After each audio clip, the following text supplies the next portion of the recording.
A single candle flickers on a rough-hewn table.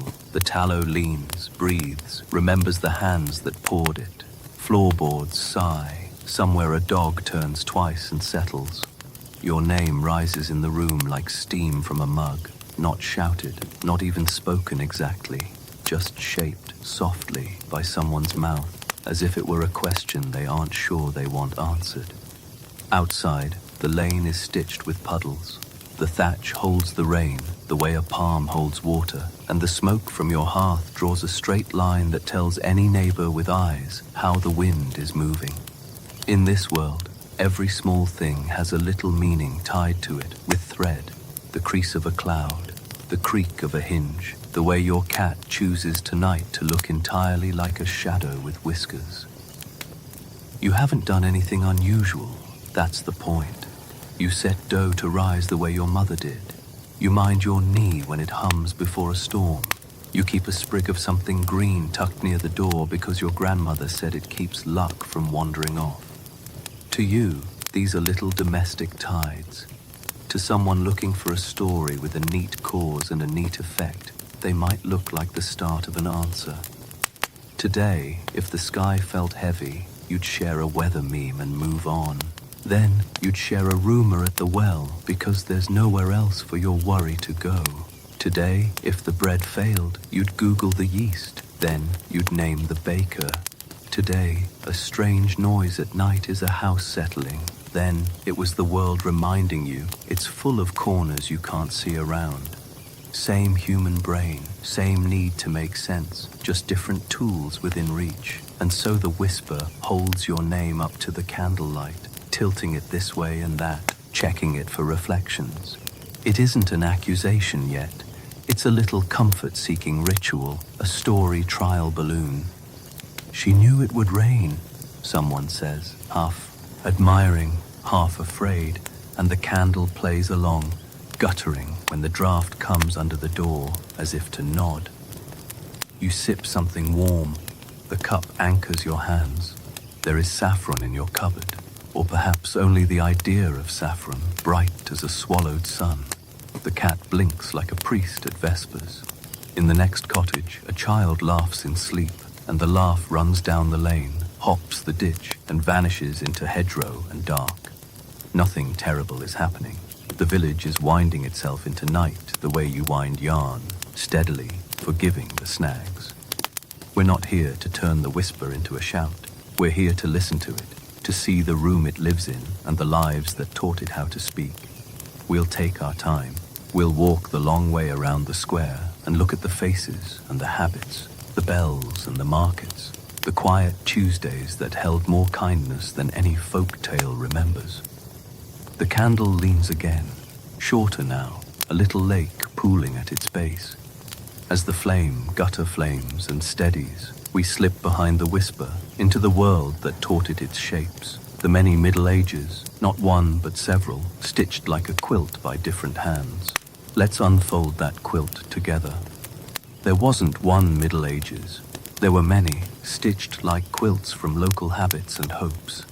Imagine a patchwork laid across a continent, a square of sea-wet wool from a Breton village where the salt dries in lace on door hinges, a square of sun-browned linen from Tuscany where olives learn the patience of stone, a scrap from a wet green valley in the Alps whose bells keep their own weather.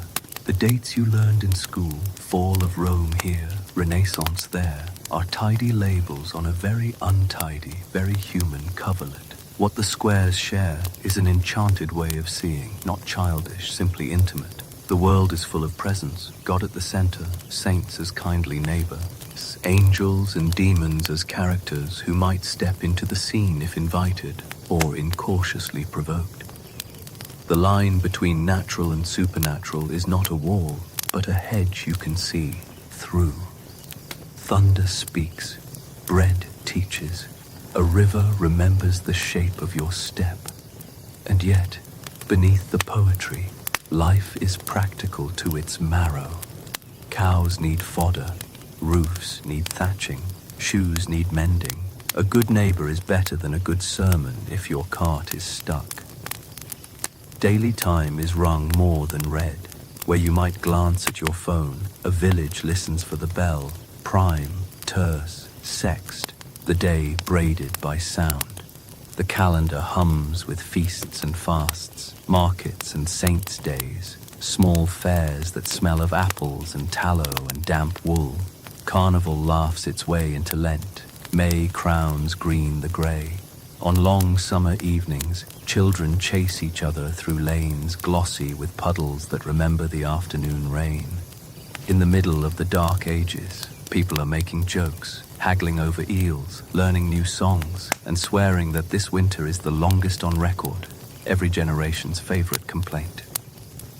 Law lives close to home. In many places, the first stop for trouble is your lord's hall or the manorial court. Neighbors as jurors, customers compass, fines as medicine for small social fevers. Earlier in the period, ordeals, hot iron, cold water, appear in some regions. Later, in 1215, churchmen step back from blessing such tests, and communities lean more on testimony and local knowledge. Cities use different toolkits than hamlets. A port town with guilds and scribes doesn't think like a mountain parish that counts news by valleys crossed. There are bishops' courts and royal courts, and, sometimes, no courts at all, just a careful walking back of tempers under the church porch. The church's view of magic isn't a single voice either. Early texts like the so-called Canon Episcopi, copied widely in the 10th and 11th centuries, tell confessors to treat claims of night flights and secret Sabbaths as delusion and deception, not as physical journeys. Harmful magic, malefic.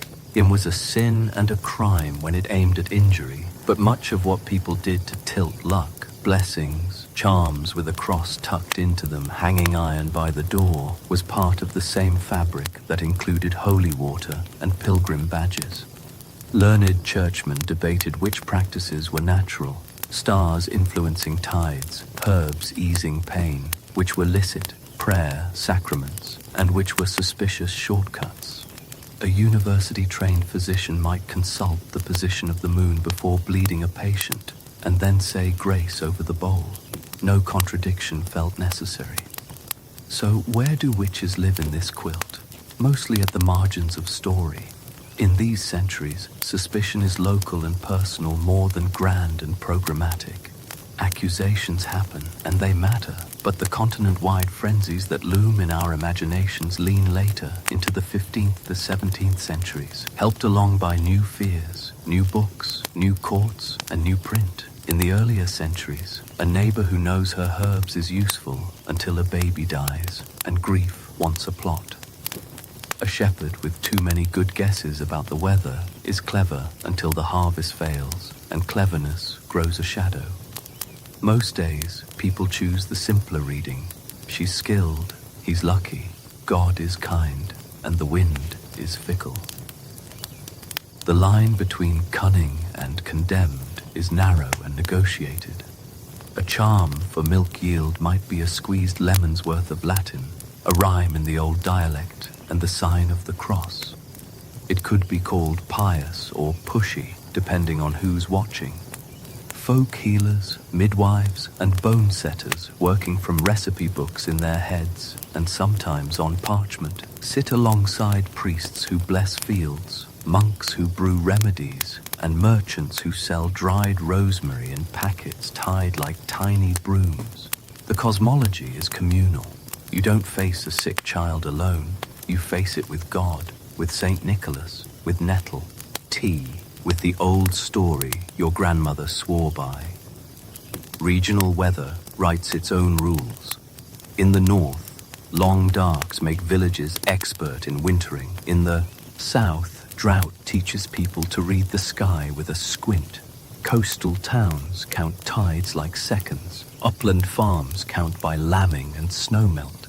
Over time, climates shift. The comfort of the so-called medieval warm period, cooling toward harsher years, and with lean times, fears sharpen. But even in scarcity, the most efficient technology remains kindness. Extra broth ladled into a neighbor's bowl, a roof patched by many hands, a joke told on purpose badly so the children can groan. Contrast piles up like blankets. Dark ages suggests gloom. The streets we're walking are messy, yes, and sometimes cruel, yes, but also bright with color. Scarlet hoods, blue-dyed linen, gilt on saints' halos, the ridiculous splendor of a goose parade on Michaelmas. Where we expect uniform ignorance, we find practical intelligence. People knowing which woods spark best in a wet month, which prayer a priest will swap for a cartload of apples, which trader has the good needles. Where we expect constant fear, we find routines sturdy enough to cradle a nap. All of which matters because suspicion grows differently in different soils. A hamlet that shares ovens gossips differently than a town that shares guild rules. A village with a generous priest will hear sermons about charity when storms strike. A village with a querulous one may hear more about sin. A region with thick networks of kin forgives faster or argues longer than a place where newcomers land often. The quilt you live under decides how warm a rumor feels and how far it travels. So when someone whispers your name to a candle, it's not a lone voice in a silent hall. It's a thread tugged from many stitches, theology and thrift, weather and worry, jokes and justice. With the quilt spread across the table and our hands smoothing the seams, we can look for the first loose thread, the gentle start of a story, how whispers start and why they're so tempting to follow. A cow sickens, a storm arrives, the bread fails, and the mind, good housekeeper that it is, begins to tidy the mess into a story. It stitches cause to coincidence like a careful seam. Who stood by the buyer yesterday? Who glanced at the sky? Whose loaf always rises when yours becomes a sulky brick? In a world where harvest and health swing on small hinges, pattern finding is not a hobby. It's a survival tool with a very persuasive voice. Rumor here is not a cackle in a dark corner so much as a warmth that gathers where people gather. At the well, the bucket returns with more than water. In the fields, words pass between furrows like birds hopping row to row. The bake oven, hot once or twice a week, is a newsroom. As loaves prove and brown, stories do the same. Gossip, a word that will later sour, originally means a godsib, a sponsor at baptism, a close friend. In that spirit, talk is kinship work, a way to keep the village stitched. The mind loves neatness almost as much as bread loves heat. After this, therefore, because of this, that quick little spell in Latin that lawyers will later frown at feels so satisfying. The cow worsened after you argued with your neighbor, therefore the argument did something. The sky broke open the same evening you murmured about your knee, therefore your knee knew. We are all apprentice tailors in the shop of causality, pinning and tucking until the fabric of chance sits closer to the body. Once a pattern is suggested, it invites guests. Confirmation bias pours tea. If someone says, "She looked too long at the calf," then every stumble that calf makes in the next week decides to be evidence. The days it runs sure-footed are somehow less memorable. The normal, which is bland and plentiful, seldom makes it into the scrapbook. People in every age collect clippings that match the headline they already see. It's not wickedness, it's comfort. It feels safer to live in a world where effects have tidy causes, even if the causes are stitched from guesswork. Rumor is also social glue. To share a story is to say, "I am paying attention with you. I am escorting your worry to the porch and making it sit down." Talk is a little lamplit against the draft under the door. It warns, "Keep the children away from the pond. A reed snapped there last week." And it entertains. "Wait till you hear how the miller slipped into the flour bin." It can soothe boredom, which pricks at long winter evenings, and it can test opinions the way a cook tests broth, tasting for salt. The village has its roots. Think of them as footpaths for news. Sunday, A murmured exchange in the churchyard while the bell still trembles. Monday, market, where out-of-towners bring fresh angles and old jokes with brighter feathers. Midweek, the oven's heat draws loaves and voices. The bench becomes a stage where someone says, "I'm not saying, I'm only saying," and proceeds to say it. The alehouse is the evening edition, froth-moustached and louder. Each place shapes the tone. Porch talk is cautious, ale talk is certain, oven talk is neighborly and just a touch superior. Hedges help the whisper travel. They say, a cloak that keeps the speaker warm. I heard, a basket you can put anything in. It's known, the stamp that flattens doubts. A small event tries on bigger shoes. She gave the child a charm becomes she deals in charms, becomes everyone knows she deals, becomes she has a way with things that shouldn't be had away with. The cat, who has done nothing but be a cat, is invited to the rumor like a guest who cannot decline. There are, to be fair, antibodies. A practical neighbor who says, the oats were damp, that's all. A priest who preaches about rash judgment between homilies on St. Blaise. A reeve who keeps track of whose cows actually calved and when, and who mutters about grass quality rather than curses. A midwife who has seen 1,000 births and recognizes both skill and chance and refuses to dress either in superstition. Sometimes their steadiness reels the story back like a kite tugged from a hedge. Sometimes the wind is stronger. Scarcity sharpens the ear. In lean years, oddness looms larger. The mind wants culprits it can name and perhaps avoid. The availability of a story, how vivid, how recently told, makes it heavy in the hand. If lightning struck the hill last week, every cloud feels pointier. If a charm worked once, it glows brighter in memory than the dozen quiet times when it did nothing at all. Our counting is often done in feelings, which are real, but not reliable bookkeepers. Whispers braid themselves to old threads, a feud about a boundary stone, a debt paid late, a failed courtship. These are tinder. A new story about your knee predicting rain lands on a stack of brittle wood and finds it very ready for flame. The person who is different, new to the village, widowed, overly tidy, wonderfully messy, becomes a better protagonist than the person who is woven into everyone's daily basket. Stories, like water, follow the easiest fall. If all this sounds familiar, that's because the furniture changed, but the house did not. Where we refresh a weather app, they refreshed the loaf of a tale at the oven, tapped it for doneness, admired the crust, shared a slice. Where we scroll headlines, they watched who came and went through the lane and made a mosaic from the pieces. We use group chats and neighborhood forums. They used the church porch and the market cross. Algorithms now do some of the sorting. Then human memory did. Biased, affectionate, anxious, and trying its best. We can be kinder than our first thoughts. Even then, people often were. The default, most days, was to chalk things up to luck, to God's weather, to the way yeast sulks in cold rooms. Only sometimes did coincidence stiffen its back and insist on being causation.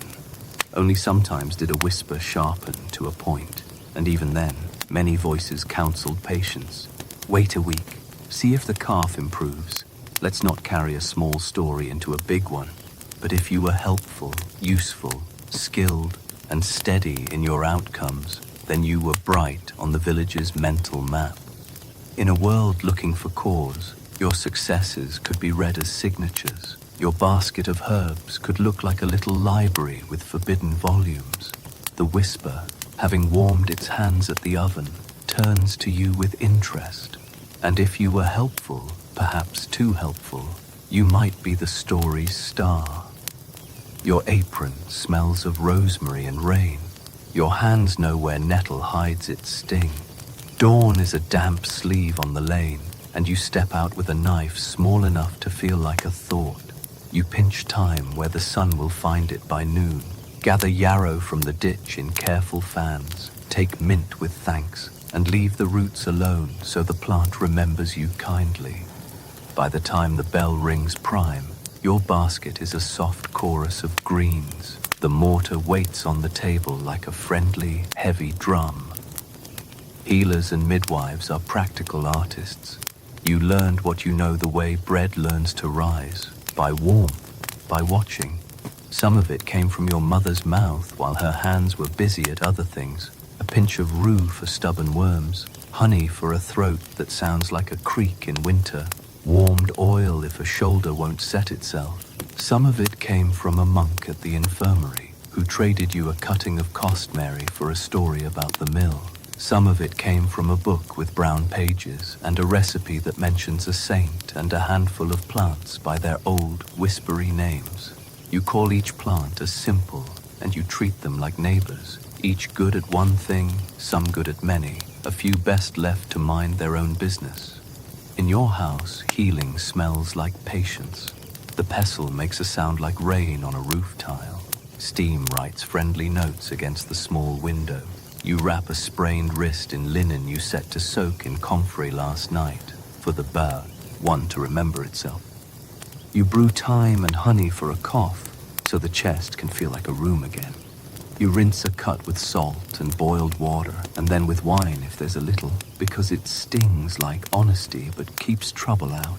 You know that willow bark coaxes pain to loosen its hands, and that garlic and leeks, heavily persuaded, help when a belly quarrels with itself. You watch, you wait, you count the pulses you can feel beneath your fingers and the breaths you can hear in the dark.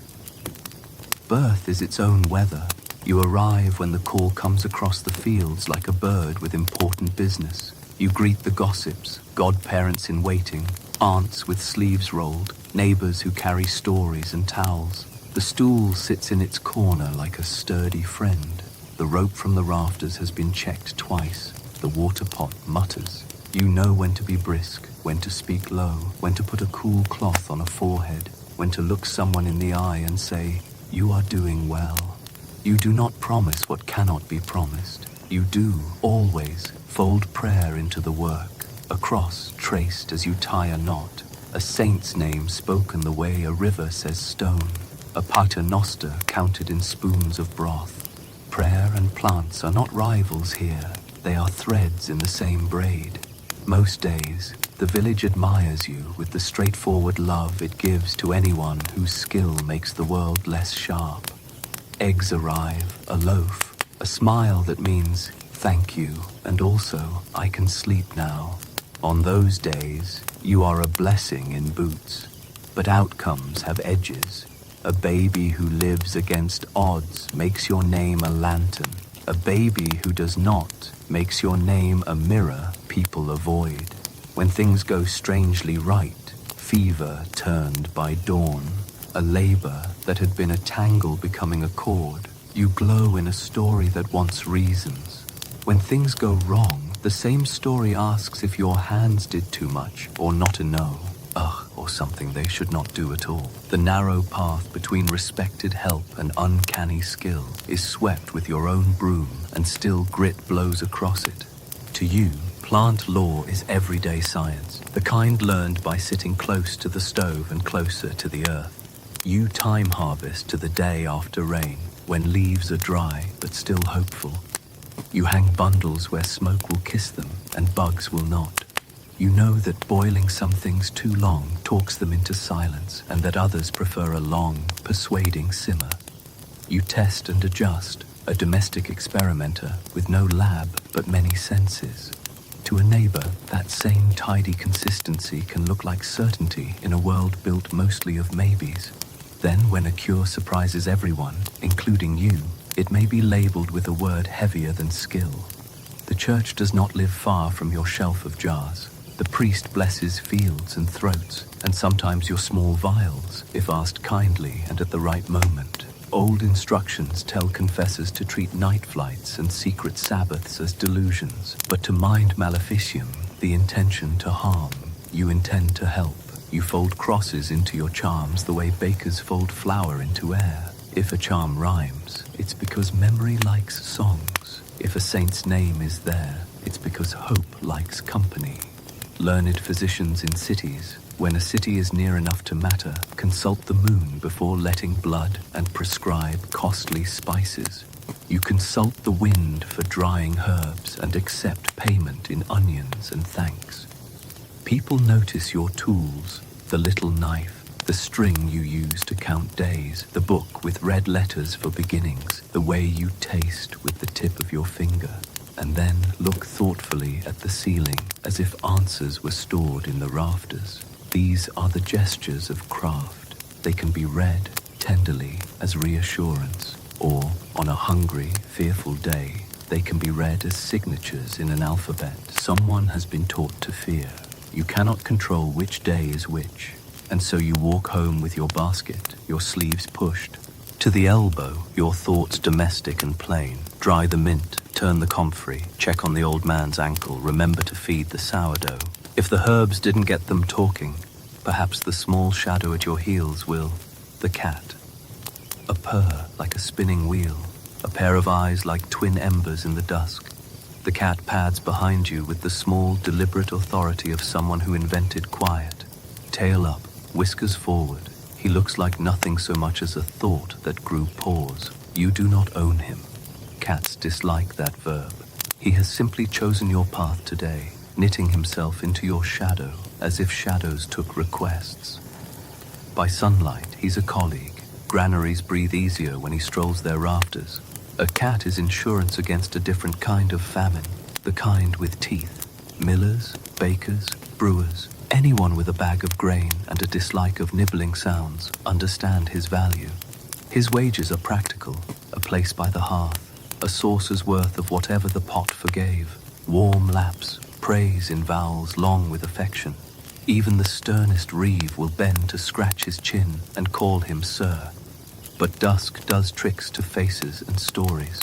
2 green coins float where his head should be. A sliver of moon sits neatly in each eye. He slips over a fence without asking it a question. His paws do not make introductions with gravel. He is awake when you are awake, and you are sometimes awake at edges. Dawn for herbs, midnight for births. In a world that loves daylight's certainty, habits that lean toward liminal hours accumulate meanings like burrs. He sits on your windowsill, blinks once, and suddenly he is not only a mouser, he is a character in a plot others have half heard. The word familiar will be minted properly in later centuries, heavy with allegation and fright. Here and now, it's more of a feeling than a formal charge. An animal too attentive, a loyalty that looks like a bargain to minds warmed by tales. Someone says, he follows her like a shadow, intending only description. Someone else hears contract in it. One evening, he pauses by a doorstep and stares. A bowl breaks inside the house a minute later. 2 facts. Happily married by an audience that loves a neat couple. Your kindness writes footnotes people misread. You set a saucer down because he worked. He returns because he remembers where kindness lives. You talk to him while you gather mint.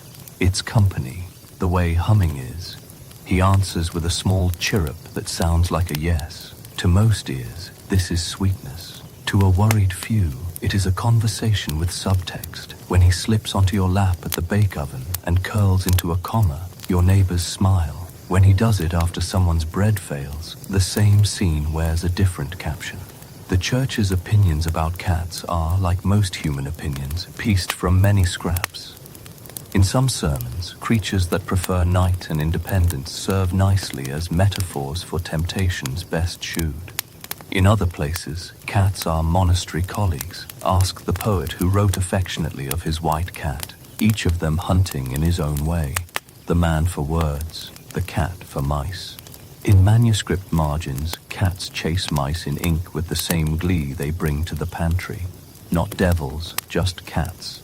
Meaning, the quilt repeats its truth. Many Middle Ages, many stories.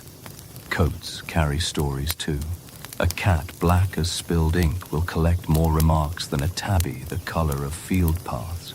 Not that black cats were invented by rumors or memes, but night-colored creatures have always invited a second look. It's a human habit. We name what stands out, add a streak of practical magic, his habit of appearing exactly when you whistle, and you have a scene that can be read two ways. Your reading, he lives here, he listens, he likes me. Another reading, he comes when called by something he shouldn't understand.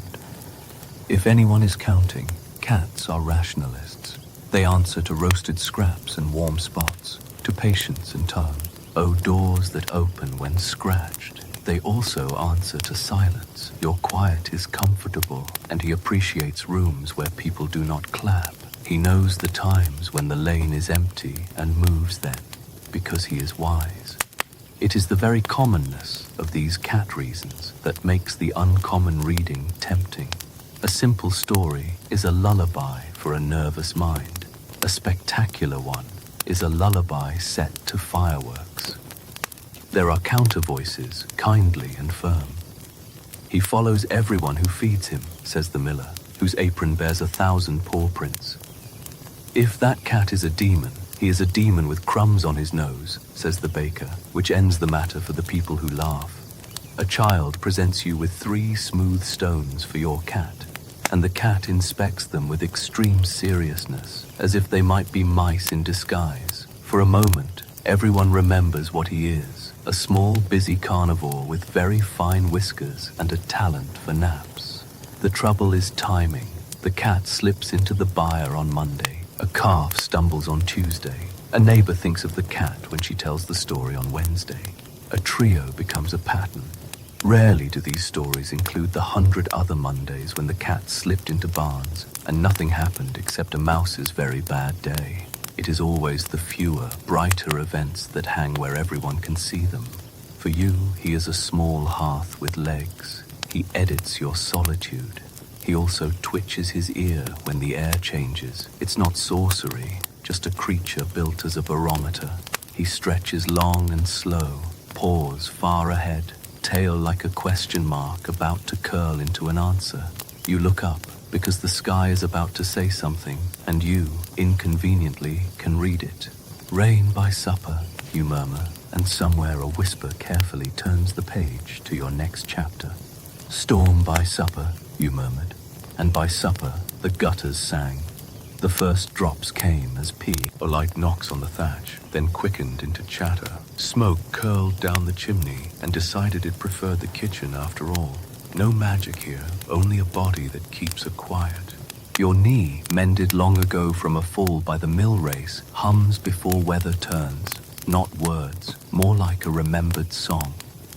In your world, this is not strange. Joints speak, scar tissue remembers. Old breaks complain like elders and are usually right. The pressure changes. Though you don't call it pressure, you call it something in the air, and your bones notice before the clouds put on their dark sleeves.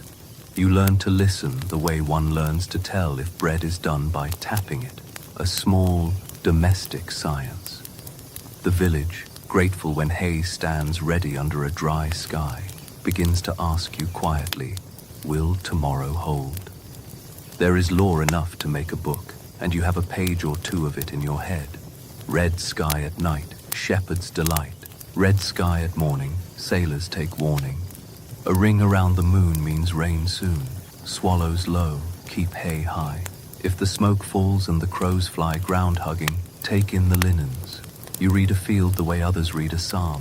Swallows stitching the air at knee height. The way sheep crop with their backs to a wind they don't like. The taste of dust on your tongue that means thunder is rehearsing. None of this is secret.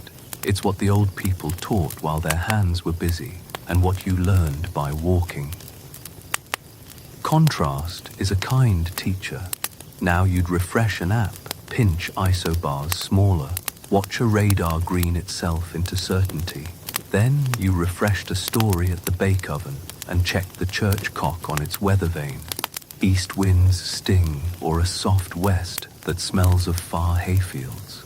Now, a meteorologist tells you about fronts doing polite dances. Then, the hedge told you about leaves turning their pale undersides toward a change, and the cat told you by choosing a drier bench. The difference is tools, not brains. Pattern hunger is an old, honest appetite. Accuracy is a crowd pleaser. Once, twice, thrice you call it, storm by. Supper, a clear window for threshing on Thursday, a fog that will burn off by terse if the bell is patient. People build plans on your murmurs, stacking sheaves, tarping a cart, sending a child to fetch in the last of the onions. Every correct call lights a small candle in their minds under the shelf labeled "You Know Things." It's a warm shelf. It holds comfort, gratitude, the feeling of being less at the mercy of a large sky. But outcomes in a village have moods, and moods have weather of their own. When harvests tilt on hours, a voice that seems to speak with the wind can feel uncanny. "How does she know?" whispered kindly becomes "How does she know?" whispered sideways, especially after a season that pinched. A prediction that spares your hay and drowns your neighbors can be read as foresight or favoritism by the sky itself. The mind that fears random hurts will sometimes prefer a culprit it can picture, even if that culprit is only your left knee. You know the body's reasons. The knee aches because old fibers stretch and complain when the air grows heavy. The ache eases when the sky lifts again. You know how the low hum partners with the halo round the moon and the way the wind goes soft and wrong before a downpour. You know too how memory cheats, how people remember your spectacular hits and forget the days when you shrugged and the clouds made a fool of everyone. You even forget a little. That's how stories keep their shine. The church walks the fields with you in spring and asks good weather in Latin. Rogation processions bead the parish boundary with footsteps and prayer. Litanies float like banners, mild and hopeful. On Candlemas, the old rhyme wagers on winter's mood. On St. Swithin's Day, someone bets, laughing, on 40 days of rain if the saint gets his way. Your knee is not a rival to these rhythms. It is another bell, small and personal, rung on the tower of your own bones. Most neighbors hear it as such and smile. There are counterweights to whisper. The reeve, counting labor days, says she's simply observant. The miller explains swallows and flies with a knowledge that smells of damp grain and close air. A sailor passing through tells a mackerel-ski proverb he learned from a father who learned it from a grandfather. Everyone's grandparents are in this chorus. These voices steady the table, set the bowls straight, and yet a fearful year is a slippery table, and bowls slide. It only takes a neat row of coincidences to turn skill into signature. You predict 3 storms that come like obedient dogs, and then a child catches a chill. The story sets you near the child, sets you near the sky, and decides this is a triangle. No one means harm. They are solving for X with the chalk they have. You keep making tea with thyme and honey and checking the thatch for leaks and reminding yourself most people are kind most days and will be again tomorrow. Meanwhile, the weather keeps behaving like weather, sometimes glorious, sometimes contrary. Always a reminder that the world is larger than any plan. Your knee quiets, the gutters stop singing, stars come back like pins pressed into black cloth. You stretch your leg, grateful. Bodies tell stories in their own dialects, knee, elbow, scar, shoulder, each with a little bell. And hands tell stories too, especially if one of them paws with the wrong one. If the wind has put your name in its ledger, wait until you see what a left hand writes in the margins. You paw with your left, and someone mutters, "Widdershins." It's not said unkindly, more like a reflex, a small superstitious cough into the elbow of a sentence. In a world of signs, bodies are texts, and small quirks read like marginalia. The left hand, dear practical thing, has a reputation it never asked for. Latin puts dexter on the right, skilled, proper, and sinister on the left, shadowed by suggestion. The world is built like a right-handed glove. Knives edge to suit, scythes curve obligingly, latches lift easiest under a right thumb. To work left-handed is to move a little against the grain, and people notice anything that moves slightly against the grain. Widdershins means against the sun, counter to the usual, a path that circles the wrong way round a church or a field. In some places, it's simply a direction. In others, a direction with opinions. You pass a bowl with your left, and a neighbor flips it in their hands as if to set its fortune straight. You cross yourself in a hurry, and your left leads. An aunt clears her throat and quietly swaps your hands like buttons on the wrong side of a coat. In the dairy, someone jokes that the churn sulks when you turn it widdershins, though it sulks just as well for anyone on a humid day when butter refuses to happen. Red hair, meanwhile, is a bonfire you wear. A winter lane notices it the way frost notices sunrise, by flaring. Depending on where you are, it's a friendly beacon, a family badge, a fox's joke, or a reason for a long speculative look. Artists sometimes paint Judas with hair the color of embers. Storytellers give tempers the same dye, but the same color glows on saints' halos, on festival ribbons, on a well-loved pair of hose. In Scotland or Ireland, your red is simply part of the landscape. Rowanberry bright, bracken in late summer. In other places, it is a conversation piece with legs. Birthmarks read as footnotes in a culture that reads the world allegorically. A port wine stain maps a river that never floods. A strawberry mark lives near your temple. A small ripe moon. A midwife might smile and call it an angel's kiss. An older aunt might recount how your mother craved berries, and there you are, proof on the skin of how desire writes. Elsewhere, a mark is a token, a sign of character, good or cautionary. Much later, more early modern than medieval, people will go hunting full, or witches' marks with needles and theories. Here, suspicion is softer, more local, shaped by memory and mood. Still, in a bad season, a mark can be folded into a story that needs a neat edge. You are just you. Your left hand learned its cleverness by practice. Your hair learned the sun by being outside. Your skin grew its map with no permission asked. But bodies make useful bookmarks in an age that loves an index of meaning.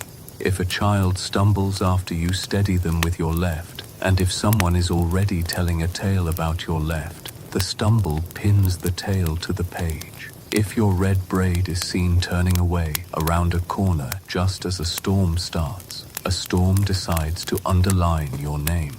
If your birthmark stands out in a moment when anything that stands out is being collected like strange coins, it may be shown around and spent in conversation.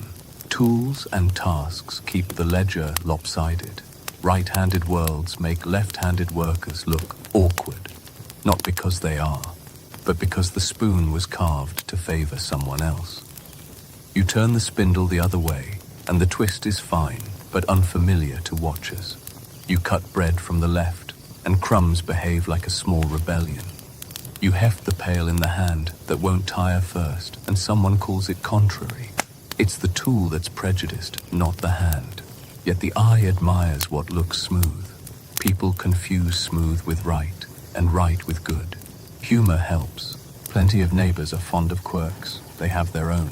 A reeve with a mole like a comma beside his eye. A miller with one ear that hears thunder a minute before the other. Children tug your left sleeve on purpose and giggle when you use it. A friar quotes a proverb and then winks because he writes his best sermons with the wrong hand. A fisherman says your hair is luck because the salmon are distracted by the glint. Laughter oils the hinge between difference and suspicion. Region matters. In places where turning sunwise, daesil, is a little ritual of blessing, the opposite is set aside for caution. In other places, nobody minds direct ions, unless they're lost. In towns with guilds and handbooks, left-handed apprentices learn to mirror work. In hamlets with no manuals but much patience, people shrug and pass the tool. The quilt is patchy, here a superstition. There a soaked-through practicality that leaves no room for extra worry because the roof needs mending, and that's the conclusion of the matter. Mostly, daily kindness is the grammar. The woman with the port wine stain brings soup when the baby is born. The red-haired girl knows the best place to find sloes after Michaelmas.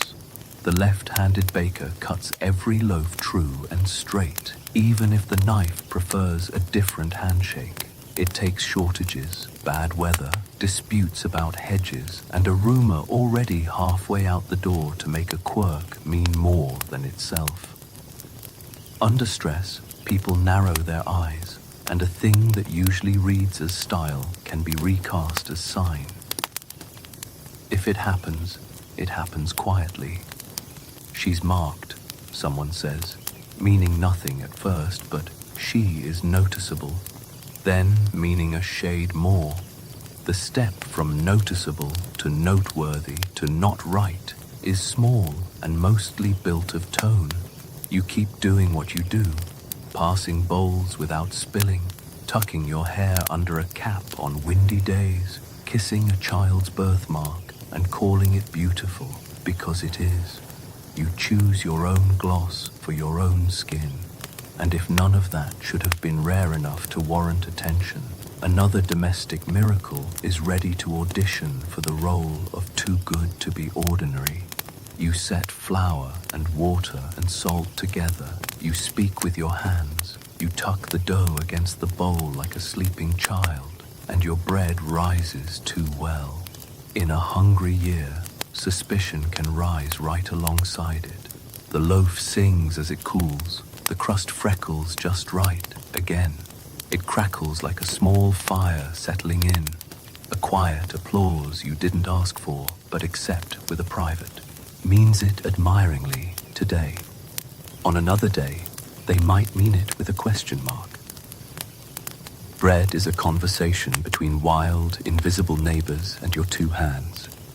Your leaven lives in a crock that smells like apples making up their mind.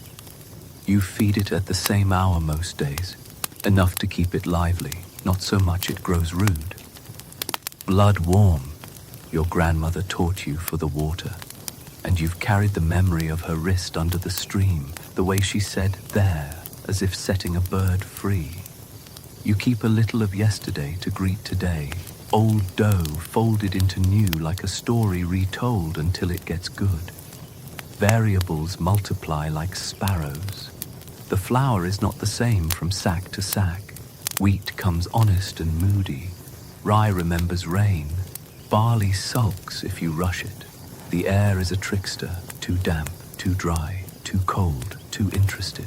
The oven is a beast with a temperament. You read its heat by the way a handful of flour browns on the stone, by the speed of your palm's retreat, by whether a wisp of straw tossed inside sighs or flares.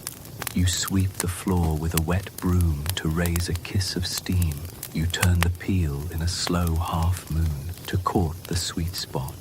There is nothing hidden here except practice, and practice, like yeast, doubles itself over time. You proof by bells, mix at prime, fold at terce, shape at sext, bake as none leans toward vespers. Your hands know the dough's speech better than clocks do, the gentle swell that says not yet, the spring back that says now. You don't call it a window pane, but once you did stretch a pinch thin enough to see lantern light through it, and laughed, because it felt like a trick. You score the top with a cross because your mother did, because it opens the loaf like petals, because it's a small, brave wish made with a knife. On communal oven day, the village arrives in procession. Baskets under cloths, peels like oars, jokes of her, about last week's adventure with Ash.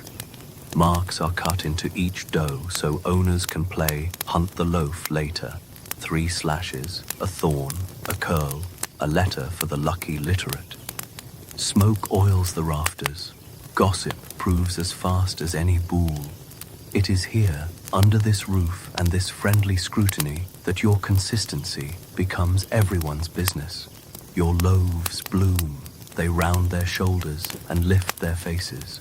Someone says, hers always do that. Admiration is the first and truest reaction. Your crust is gifted a compliment, a wedge of cheese, a recipe request that sounds like a dare. Tell me exactly. You do tell, because there is no exactly. Listen, you say. Wait. You describe the hum under your palm, the way the dough loses its stick and gains its breath. The moment when it stops being a bowl of things and becomes itself. Your neighbor nods, tries it, returns with a brick the next week, and a shrug that means back to the beginning. Because that's the point. Bread keeps its own counsel. The same steps can turn out different in a kitchen that drank its fire too quickly, or on a day the wind chose mischief. And still, your loaves pull off their little miracle most weeks. In a season when pennies thin and flour is stretched with whatever's honest, a loaf that rises high and fine reads like hope, and sometimes, to anxious eyes, like something else. What do you feed it? Someone asks about your starter, leaning as if the answer might be whispered. Flour, you say, and kindness. The jar of leaven does not help its own case. It looks like a creature in a fairy tale, a tame, bubbling swamp that asks to be named. You call it the old doe, the good beast, the mother. If a child peeks in and gasps, the story grows teeth. If a jealous day needs a plot, it finds one here, a living thing you tend in a corner, a secret you visit before dawn, a pot you reach for when nobody's walk. Hing, which is to say, when nobody else is awake yet. You could invite the whole lane to feed it once, and still the pot would be suspected of opinions. Church and kitchen share the same air. The priest blesses bread at feast days. You whisper a thank you over each loaf because bread is the most ordinary miracle you know. Some say the cross-cut lets out mischief. Others say it lets God in. Most say it makes it beautiful. None of that troubles you. Your theology is flour, water, salt, heat, and company.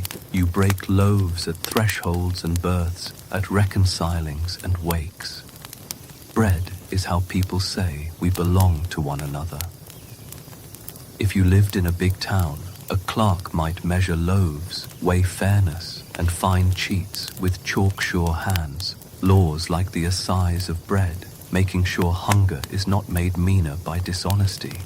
In your corner, the measure is trust, and trust is counted in dinners that taste a little better because you lent a cup of flour last week. Only when trust is tired, after rains ruin stores, after disputes scratch their way through fences, does perfection start to look like a boast.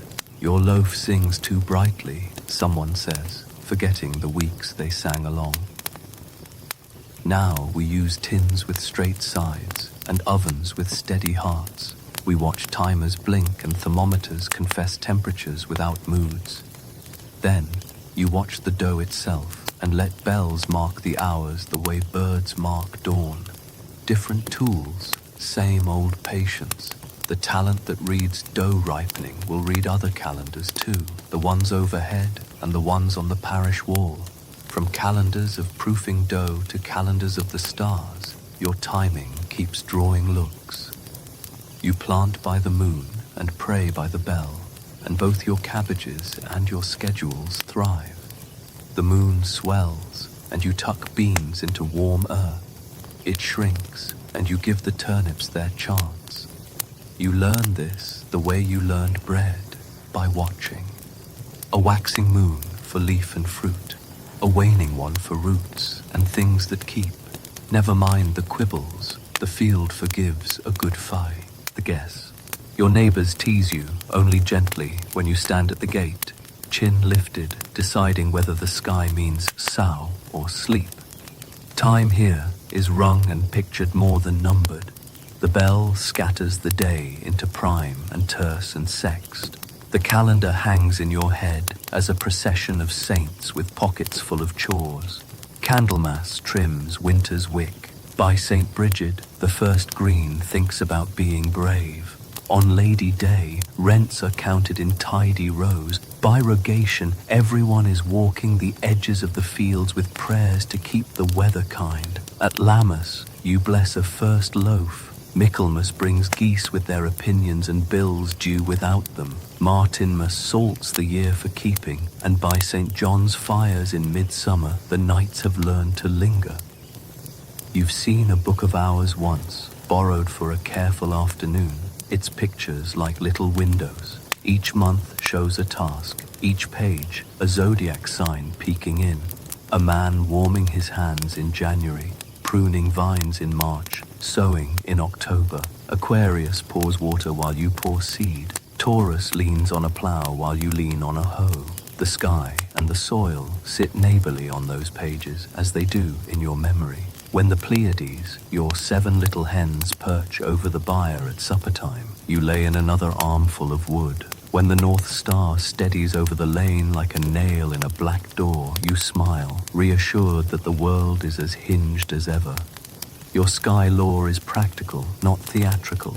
You know that a bright ring around the moon suggests rain rehearsing in the wings, that a mackerel sky means make haste, that Venus pretends to be a candle in the pre-dawn, and sailors call her friend, that swifts write low and fast when the air swells wet.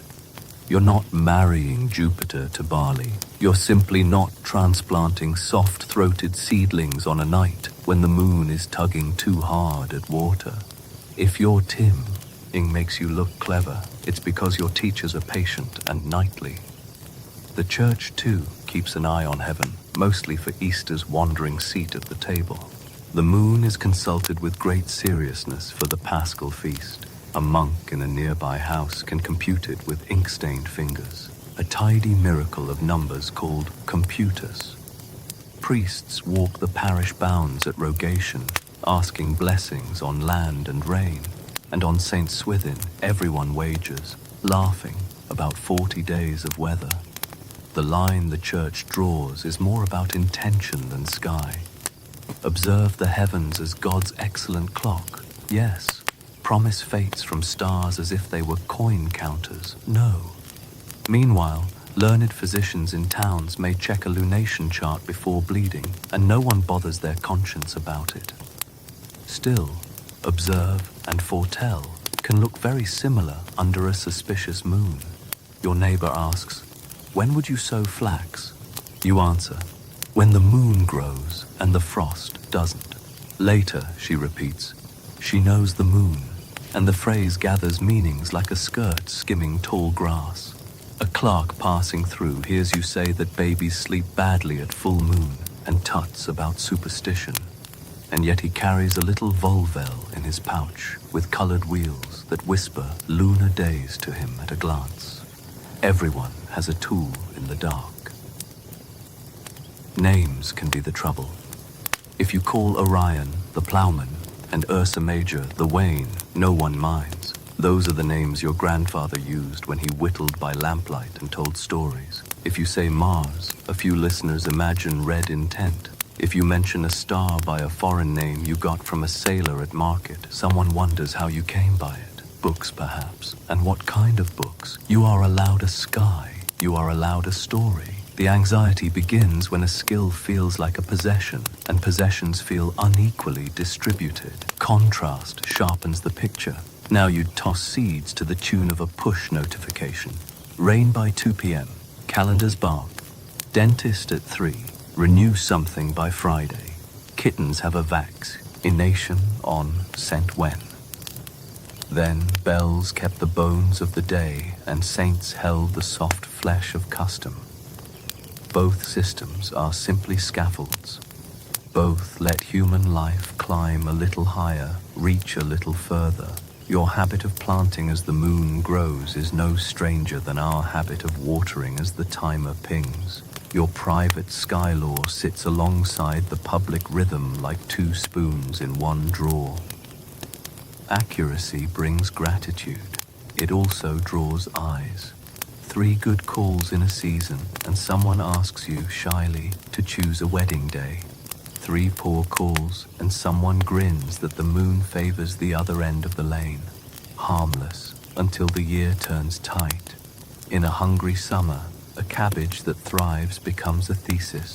Your certainty becomes a rumor's hinge. She looks up too often. She knows hours the rest of us ignore. Mostly, kindness edits the tale. People are glad you know when to pull onions and when to set leeks. They will bring you the first egg of spring because you warned about that late frost. The priest blesses your tools and thanks you for tying saints' days to dinners shared, not destinies locked. But knowledge has a way of setting a person a half step apart. If knowing can make you notable, not fitting neatly into the village grid can make you notable twice. You arrived last winter, perhaps, or you stand a little aside, or your laughter is rare coin.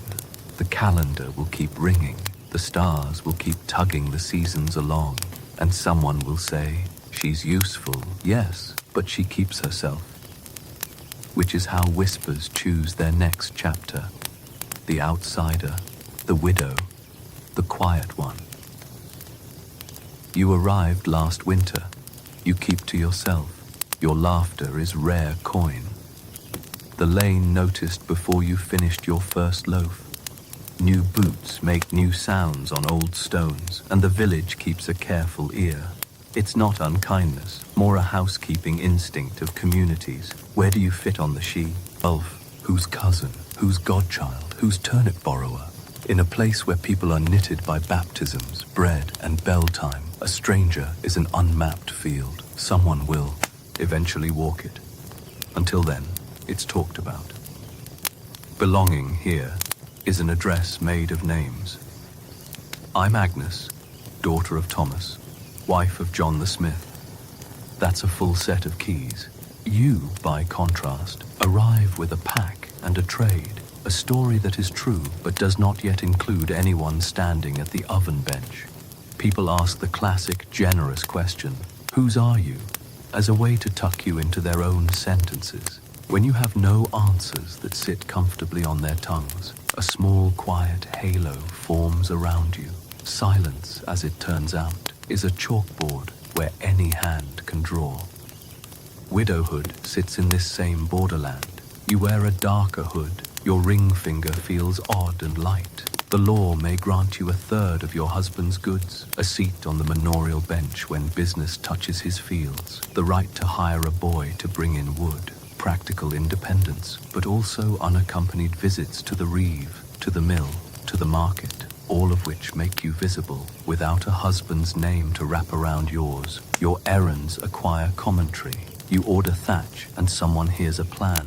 You haggle for salt and someone hears a strategy. And if a smile is shared, merely human, merely kind, it can be made to carry meanings it never met. The quiet ones occupy a special niche. You prefer your thoughts with a little air in them. You hum, but you do not shout. The alehouse never learned your best story because you keep it for yourself. Most neighbors will shrug and call you a restful presence. A few, especially in a winter of thin soups, will notice your absences as if they were presences, not attending every oven day, not visiting the porch after mass, not taking your turn to embroider a rumor. Quiet becomes a shape that people trace with their finger while deciding what it is. Communities build safety by knowing who can be trusted with a child for an hour, who will carry a messal. Each to the next village? Who lends a spoon?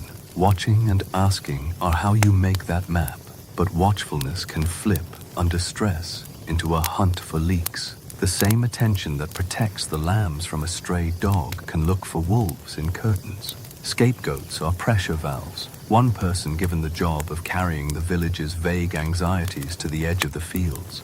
It is a bad job and never posted openly. Candidates are always different in some way the village can agree to notice.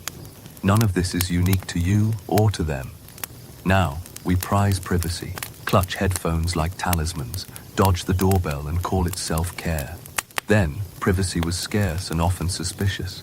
Sound traveled through wattle walls, across wells, under rafters. What you did was what the village did, and opting out wrote a line someone would read again later if the year turned troublesome. Absences become spaces where stories audition. Of course, communities also have excellent memories for kindness. Outsiders bring new songs and recipes. Your way of dyeing a ribbon, a blue so deep the children call it rainwater. Your method for mending a pot so neatly the crack becomes a decorative line. Your habit of telling the long joke slowly so the punchline lands like a feather. Widows often keep the village's softest ledger. Who needs broth? whose thatch leaks, which boys eat more bravado than supper and could use a loaf on their windowsill by accident. Quiet people hear everything the frightened forget to say, and their answers are as gentle as a second blanket. Yet even good work can be misread if a quarrel is handy, if grain is low, if the weather refuses to act like a neighbor. A newcomer's mistake is remembered twice, once for itself, once as proof of unfamiliarity. A widow's success, buying a cow, keeping geese alive through a hard frost, can be framed as uncanny thrift. A quiet person's choric, ness, when to plant leeks, when to leave well enough alone, can sound like foreknowledge to a mind that wants a culprit. You do the cultural stitching that helps. You stand for the blessing of fields in spring. You join a confraternity, so your name is called kindly in a list. You choose a godchild and let your name be braided to a family. You learn whose mother baked the strong bread. You place your basket where it always goes on market day. You practice the dependable miracle of showing up. Most days, this is all the village requires. Proof that you are a thread, not a loose end. And still, edges are edges. They make fine kindling when tempers spark. Someone remembers you walking at dawn. You were simply fetching water before the heat. Or hearing you laugh alone. You were simply practicing a song for the christening.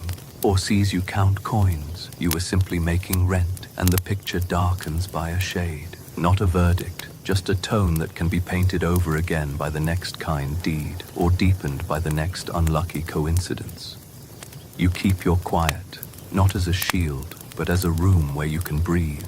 You welcome the child who comes to borrow string, the neighbor who needs a listener, the priest who presses apples into your hands after Mass. You stir the pot, you mend the net, you walk home when the light folds, and you remember, most people most days are better than their whispers. It only takes a nudge in a lean season for the village to choose a story with a smaller cast. And in such seasons, even generosity could misfire, oddly enough. You gave away eggs last week, suspiciously kind. This week, you saved a few for yourself, suspiciously mean. In a village where favors are the real small change, any deviation rattles. You live inside a web woven from bowls borrowed and returned not quite empty, loaves halved and shared, shoulders lent for lifting.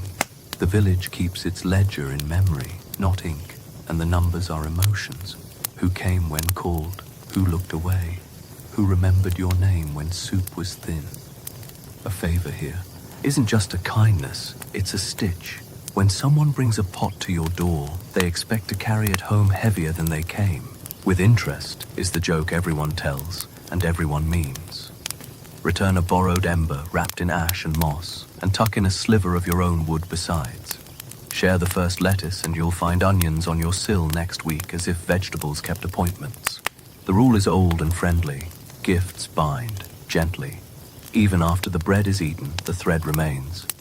Seasons tilt the scales. Between late winter and real spring, the hungry gap, the parish's cupboards make hollow noises. Stocks have dwindled. The new greenness is not yet food, only hope in a field. In such weeks, generosity is not showy, it's survival shared. The tithe barn empties and fills like a lung. Confraternities plan a dole. A rich household ladles pottage at the gate on a saint's day. The priest preaches the works of mercy with sleeves metaphorically rolled. Feed, clothe, visit, tend. This is the best of the quilt, need matched with hands. And yet, gift-giving has moods like weather. Too generous can look like buying friends, buying favor, or, if someone needs a sharper story, buying power. A basket that comes too often makes people whisper the question that hides in compliments. How does she have so much?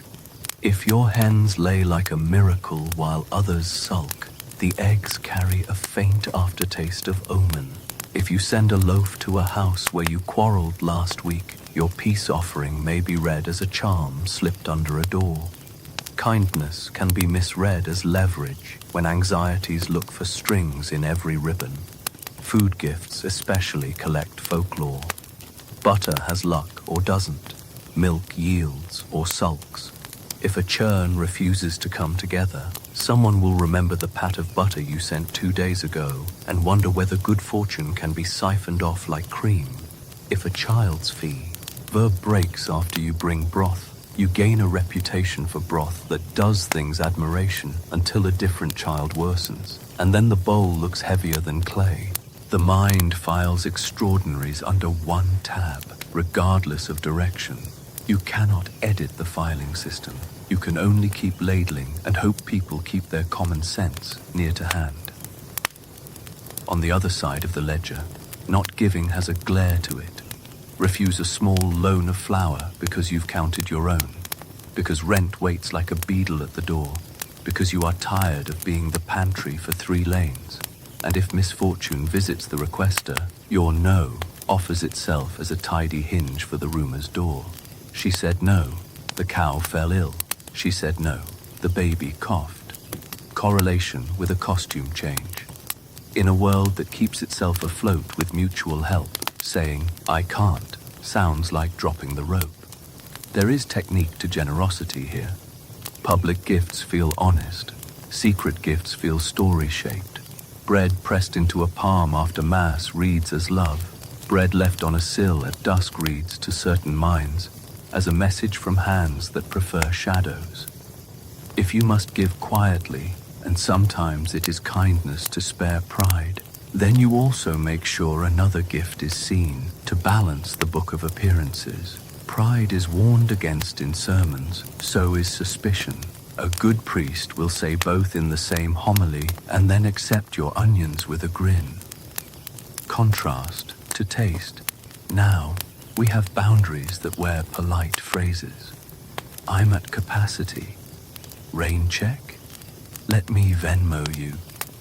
Money carries weight that favors once carried, and reputation lives in reviews and tiny stars we tap. Then your budget was measured in time and bread and the energy your back had left at sunset. Reciprocity wasn't optional. It was how the roof stayed thatched and the lane stayed friendly. The same human need, security and connection, dressed in different clothes. Most days, the story ends sweetly. Your extra eggs steady a neighbor's week. Your lent hand comes back as a repaired stool. Your no is understood as that. The honest arithmetic of a thin pantry. The village is more practical than fearful. It knows the difference between a stingy heart and a stretched purse. But in tight seasons, every act takes on flavor. Too much sugar, and people taste motive. Too little, and they taste malice.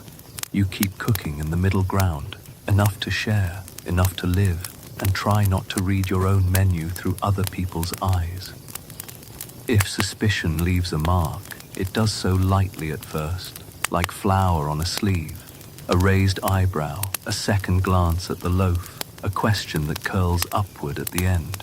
You answer with steadiness, show up for church ales that raise money for repair, take your turn stirring pottage for the poor on All Souls, make your giving neither a spectacle nor a secret. You let your bowl do the talking and hope it says, I am part of this kitchen, this lane, this quilt. And if, while you work, you hum, well, ears will lean closer. A tune can be comfort, but sung at odd hours, it can wear a little mystery like a ribbon. You'll be slicing bread at dawn, voice soft as steam, and the melody will wander into the lane ahead of you. That's where the next whisper likes to start, with a song thin as thread, sowing morning to whatever comes next. A low song threads the lane at dawn, soft as fog. It drifts ahead of you like breath in cold air. No words at first, just a tune with warm pockets where the notes can tuck their hands. Night and twilight are liminal places, and sound behaves differently there. A voice at the edges can feel like a lantern in a window, or like a footprint where no one expects one. You aren't making a performance. You're keeping yourself company.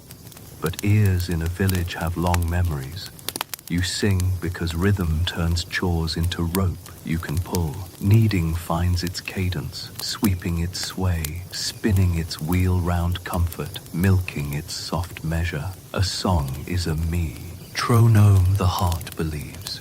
Your grandmother taught you a hum for setting stitches and a mending rhyme that unpuckers worry as neatly as gathered cloth. Lullabies fold themselves into bread making because lullabies are really for the baker as much as the baby, breathing steadied, shoulders dropped, tempo found. Odd hours come with your trades. Herbs are braver before heat. Births have their own clocks. Bread wants the oven when the world is hardly awake. So your voice is heard when the lane is mostly a cat and a watchful rooster. In towns, there's the curfew bell, and sometimes a watchman who speaks the hours into the dark. In your parish, there's the church's night breath, matins and lauds like mild rains through the rafters when the clerks are in good voice. Music at night is not strange, only specific. Still, a single voice where silence expected itself can crease the page. The Middle Ages love a sign. A tune near a byre the evening before a cow sickens is a detail with a fine memory. The same tune near the byre before it gives a generous pail is a detail with an even finer memory. People collect both and shelve them together under She Sings Near Animals, not noticing the 100 evenings when your song threaded past and nothing happened except the moon admiring the puddles. We all love a neat label for a messy cupboard. Song and spell share a doorway in the old vocabulary. A carmen is a song. A carmen can be a charm.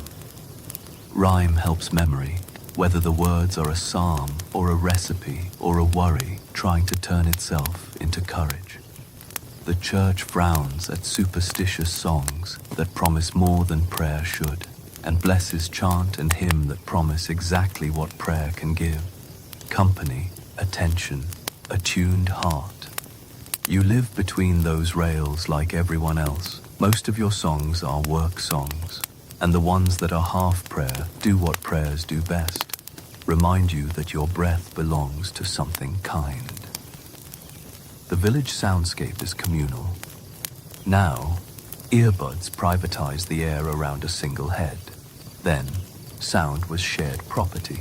You had playlists too, just not in your pocket. The clack of looms, the mill's steady sermon, geese negotiating with puddles, the bell folding the day, the alehouse trying a chorus on for size, children chanting rope rhymes with excellent authority. Your tune joins this commons. It can be welcomed. She's up early. The bread will be good, or appraised. She's up early. What's she doing?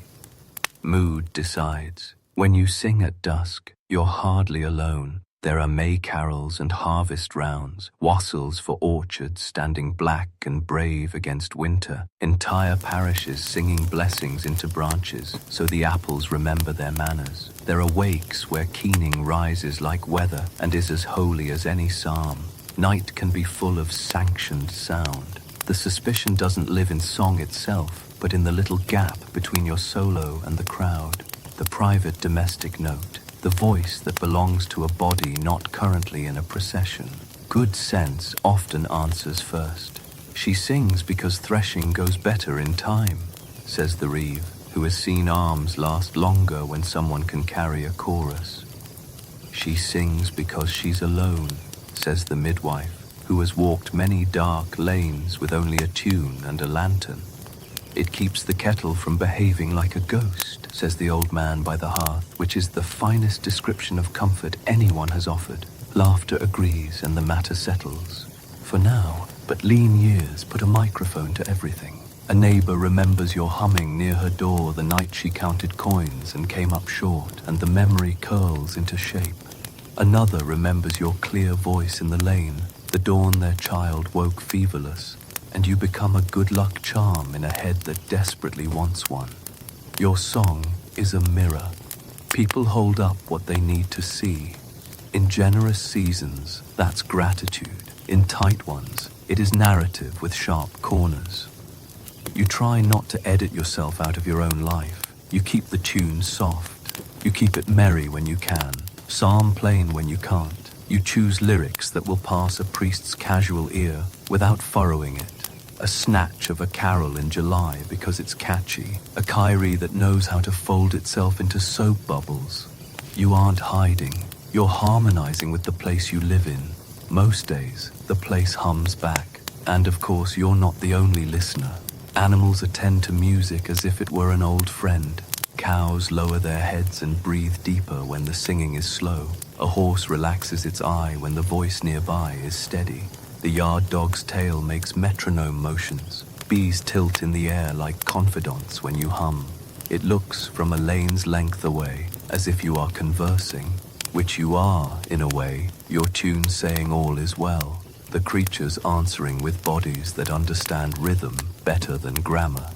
Animals listen too, and sometimes they answer. When they choose you, with their attention and their calm, the next whisper finds an easy foothold. She has a way with beasts. The tail turns its head, curious, and pads after you toward the byre, where a nose is already nudging your sleeve in greeting. The milk cow noses your sleeve. The village dog shadows you. Bees land lightly on your cuff. Her breath is warm hay and cud. His paws tick the stones like small drums. The bees are velvet commas that refuse to end the sentence. You smell of time and clean sweat and yesterday's bread. Apparently a persuasive perfume. Affection like this can look like blessing. On a bad day, it can look like a bargain someone thinks you've struck. To the cow, you are a familiar rhythm. You walk in slow, you speak low, you scratch the soft place under the horn and never forget the salt stone. You keep buckets clean, hands warmer than the morning, and you know the difference between a patient udder and a cross one. Animals keep books in their bodies. They remember who hurries and who doesn't, who clatters and who hums, whose pockets sometimes contain a pea pod. The village notices because animals are not just company, they are livelihood with ears. A cow's winter milk is stew or hunger. A plough beast that keeps its strength is next year's bread. A dozen hens are eggs and a little coin. Bees are sweetness and candles for the dark months. If your presence calms a skittish foal or coaxes a ewe to accept a reluctant lamb, neighbors will say you have good hands. If, the week after you pass a gate, that family's cow takes ill, good hands may be renamed odd hands by a mouth looking for cause. Blessing or bargain, so much hangs on mood. Pet culture is ours. Sweaters for whippets, birthday biscuits, the sort of love that fills a sofa with dog and a phone with photos. Stock keeping is theirs. Affection, yes. And nicknames whispered into soft ears, but braided with arithmetic. A creature is a person and a purse, and worry does math when things go wrong. A calm heifer looks like skill until a churn won't come together. Then the calm looks like a spell cast backward over the cream. Bees make poets of everyone. Monks keep them behind warm walls. Cottagers set skeps against sunlit stones. Wax becomes winter light that smells faintly of summer fields. In some places, people tea-ul the bees. Important news, weddings, funerals, births, so the hive stays in the family of the living. Others bang a pan when a swarm lifts, a bright racket meant to help. It's settle. When your cuff gathers 2 bees who preen there like ornaments, it's more likely the salt of your skin and the kindness of your stillness than any pact. Still, a passerby can be forgiven for seeing a tiny parliament and wondering what bill you've put forward. Saints share this space, making friendship with beasts look holy rather than uncanny. St. Bridget is gentle with cows. St. Cuthbert lets birds nest on his pillow of an island. St. Francis preaches to anything that listens and remarkably little that doesn't. Some parishes bless fields and flocks in spring. A child makes a small cross on a cow's forehead with a sooty thumb on Candlemas.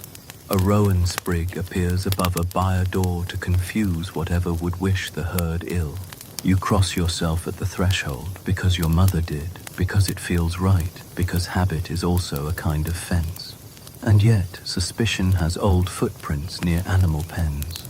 penitentials warn against maleficium done to cattle. Sermons scold the evil eye that turns good milk sour in the telling. If butter refuses to gather after an hour of coaxing, someone will remember you leaned on the fence yesterday, and the story will begin to pin two unrelated papers together. If a sow farrows easily for you, you are a treasure. If a neighbor's sow loses piglets a week later, you are a question. Practical voices are plentiful. She smells of mint and carries salt. Of course the cow likes her, says the dairyman, who trusts noses over theories. She speaks softly and moves like a gate in no hurry, says the ploughman, whose horses prefer that to shouting. The priest notes, cheerfully, that God likes orderly barns and contented creatures, and has rarely been known to object to someone who brings them about. Children don't bother with theology. They simply offer you a carrot to bribe your own admirer, the donkey that doesn't know he isn't yours. The village dog, meanwhile, is a union of one with a generous charter, escort across lanes, audit of baskets, enforcement of crumbs. His loyalty to you reads as charm to anyone watching from a window. But dogs keep their own simple gospel.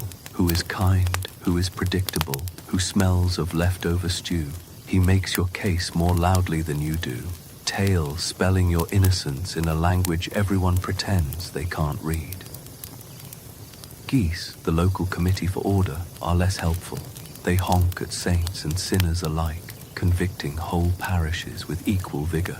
If they let you pass unnipped, someone says you have a way with them. The truth is that you give them a wide berth and never run, which insults their dramatic ambitions. Low drama, as it happens, is a good recipe for working with animals and for sleeping at night. None of this is new, and none of it is sorcery. Now we praise low-stress handling and reading body language. Then they praised good stock sense and a steady hand.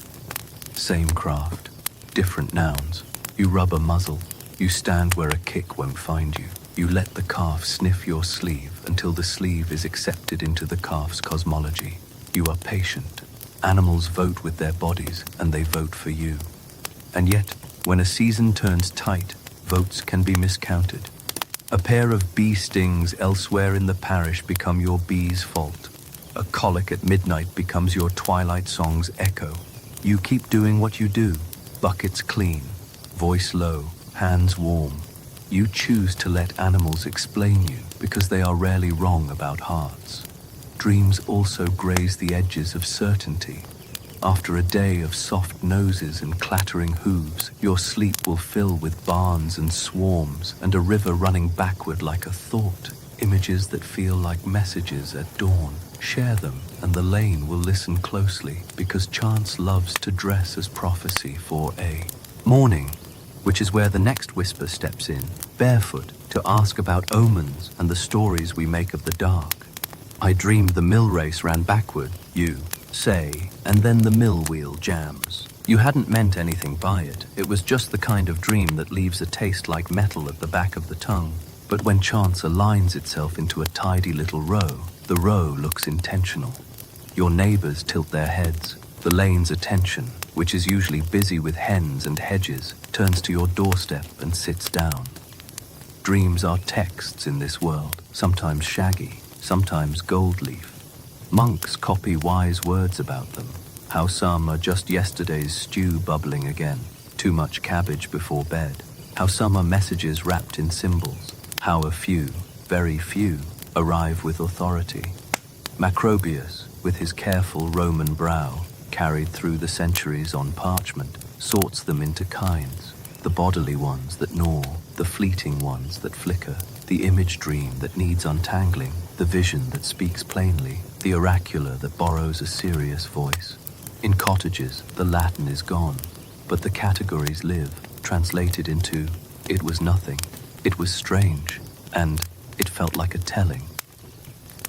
There are books for the laity too, the little Somniale Danielis, a dream book that wanders from market to manor, offering glosses in short, cozy lines. Dream of a river, movement or delay. Dream of bread. good fortune, unless it is burnt. Dream of birds, messages, of teeth falling out, trouble in the family. The book reads like a friend who loves patterns and will gladly sit at your fire, turning your night into a story. You do not always believe it, but it is nice to have a companion when the dark lingers. You share because sharing is what people do after matins, when the sky is grey silk and bread smells like a promise. I dreamed of 3 hares circling, you say, and the old woman who loves proverbs nods as if hares are letters and she can read. I dreamed my father's house had no door, you say, and the midwife squeezes your hand and says nothing, which is its own wise counsel. Dreams let a village check one another's temperature, of grief, of hope, of fear, without anyone having to announce those big words. The trouble begins when a morning's remark collides with an afternoon's event. The boy falls from the mill bridge, the wheel catches. Someone remembers your river running uphill in the night. The mind prefers a tight knot to loose ends. Coincidence hands it a tidy bow. You become a person whose dreams have teeth. Admiration and anxiety arrive together, holding hands like cousins. Modern brains like to say practical things, that sleep is the night shift of memory, that the crew tidies the day, consolidates learning, tests alarms by setting little plays upon a stage of darkness. Your brain, says the modern book, is rehearsing, sifting, filing, sometimes dramatizing. A monk might agree in different nouns. The soul is being instructed. The humors are sorting themselves out. Spirits, good or troublemaking, have too free a hand when the body rests unwatched. Same observation, different lamps. You are careful with your telling. You have learned to preface with humility. Only a dream, you say, which is sometimes enough to lay a blanket over the story's feet. You keep the details that feel sharp, the mill race, the backward pull, to yourself, unless a friend can carry them without letting them leak. You also know laughter defangs.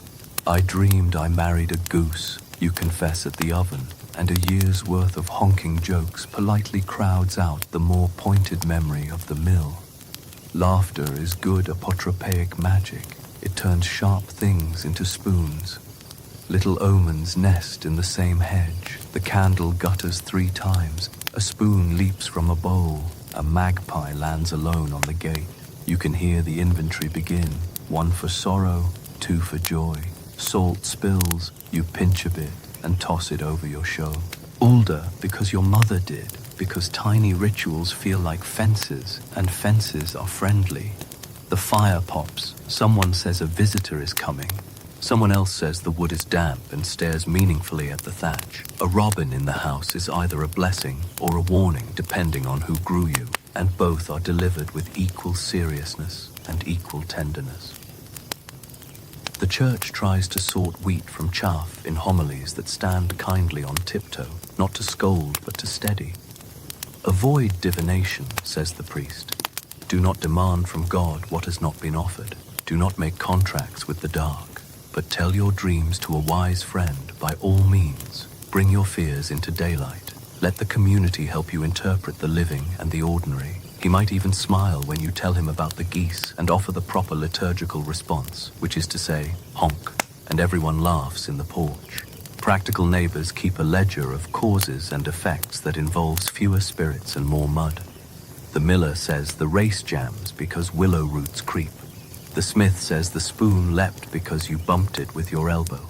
The shepherd says magpies are magpies and best ignored unless they learn to knit. These voices matter. They keep the story wide enough for air. Yet lean years thin the oxygen of reason. Lose a calf and a dream about wolves gets teeth in the retelling. Find a purse and last night's candle that bent in 2 is suddenly a sign you feel paid back by the world. We are all making weather vanes from scraps. They spin faster when the wind is hard. You resolve to keep sharing, gently, mostly in kitchens, mostly with friends, because dreams unsaid can sour.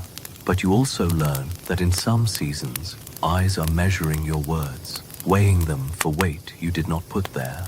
And eyes are their own little omens in a culture fond of signs. A glance lingers and a story sprouts. You look kindly at a baby who stumbles, and the stumble gets bold print. You look at a row of cabbages too long, and a neighbor covers them with extra care that night without admitting why. Even the simple act of looking can be loaded, which is how the next whisper sharpens. About envy, about glances, about the old, careful warding against the so-called evil eye. Your gaze lingers, a child trips, two facts become one story. You only admired the ribbons in her hair, but the stumble arrives right on cue, and the mind, eager for neatness, ties a bow. The evil eye lives at that crossroads where envy, misfortune, and pattern-loving brains shake hands, half cautionary tale, half social rulebook, always tempting in a year that needs reasons. People everywhere have a version. In Latin margins it might be oculus malus, in market talk just the eye. In seaside ports a word picked up from sailors' sacks, along with pepper and blue beads. The gist is steady. Praise that lands too hard can bruise. Envy, even unmeant, has teeth. Looks can carry weather. Milk dries, gardens wilt, babies sicken. So says the rumor, when an admiring or hungry glance rests too long. The glance is the only visible part of invisible worries. Medieval life reads the world as commentary. Signs and symbols fill the lanes, comets that make monks reach for ink, halos that make painters reach for gold, a sudden silence in the hedgerow that makes everyone turn. In that commentary, a warm look on the wrong day is a gloss that can be miscopied. Most of the time, neighbors translate with generosity. She looked kindly, but scarcity sharpens pencils. The same look becomes, she looked too keenly, and the story writes itself in the margin. The church, for its part, worries less about beams shooting from eyes than about the old hot sin that often hides behind the legend, envy. Sermons call envy a moth in the wardrobe of love, a small hungry thing that ruins good cloth. Confessors' books warn against maleficium, harm meant and done, and also advise, either wary not to accuse without clear cause. Learned men debate fascination, whether gaze can truly harm. Some call it natural vapors, some delusion. Many say attend to the moral matter, envy, rather than the mechanics. Meanwhile, parish life continues. A priest blesses a crib and a cow by the same gate and reminds everyone to praise with God keep it on the end. That add-on is a social technology. Compliment a child, add Deo gratias or God bless, admire a cow, touch the post, cross yourself, praise the maker, not just the milk. The flourish is a pressure valve. It turns potential envy into shared gratitude. God willing, as God allows. Please God, little ribbons people tie to sentences to keep them from flying off. If you forget the ribbon too often, listeners may begin to wonder whether your words run wild. Protective habits sprout like rowan by a door, iron on a threshold, salt in a pocket, a sprig of rue tucked where sleeves brush it to cool any hot glances, knots tied with muttered blessings, red thread at a cradle, a bit of coral at a neck, a blue bead from a ship's chest if you live where ships come in, bells on animals not just for finding them in mist, but because bright sound is believed to confuse whatever means harm. Some carry a small wax token blessed at Easter. Some hang a charm that is essentially a tidy prayer with good handwriting. Most of it is less about fear than about the comfort of doing something kindly old. Practical sense talks alongside it, cheerful and unbothered. Milk sours when storms hang low, says the dairyman, and when the churn is sulky. Cabbages bolt because sun got ideas, says the gardener, not because a neighbor has fierce eyebrows. Babies trip because feet are new, says anyone who has ever met a toddler. These voices do not erase the eye.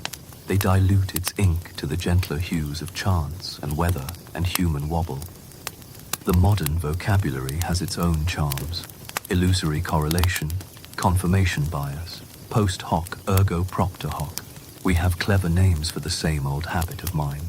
I'm making bracelets from two beads that only look as if they belong together. Then suspicion went unnamed and neighborly. Now bias is named but just as neighborly. We still collect remarkable matches and forget ordinary misses. Your long look and the quick stumble go hand in memory. The hundreds of looks with nothing after them slip quietly into the wash. You, cautious and kind, learn tactics that cost nothing. You praise out loud and lightly, with the little blessing attached. You look briefly and smile fully. When admiration wants to stare, you send it to the safer object, the ribbon's maker, the cobbler's fine stitch, the cow's good hay. You keep your own envy on a leash, fed with gratitude, walked often, and you forgive the neighbor whose eyes are simply intense. Some faces look like thunder when the mind behind them is saying, "What a dear child." Even so, a tidy sequence is irresistible. You pass the buyer, your gaze lingers on a glossy heifer, and 2 days later she coughs.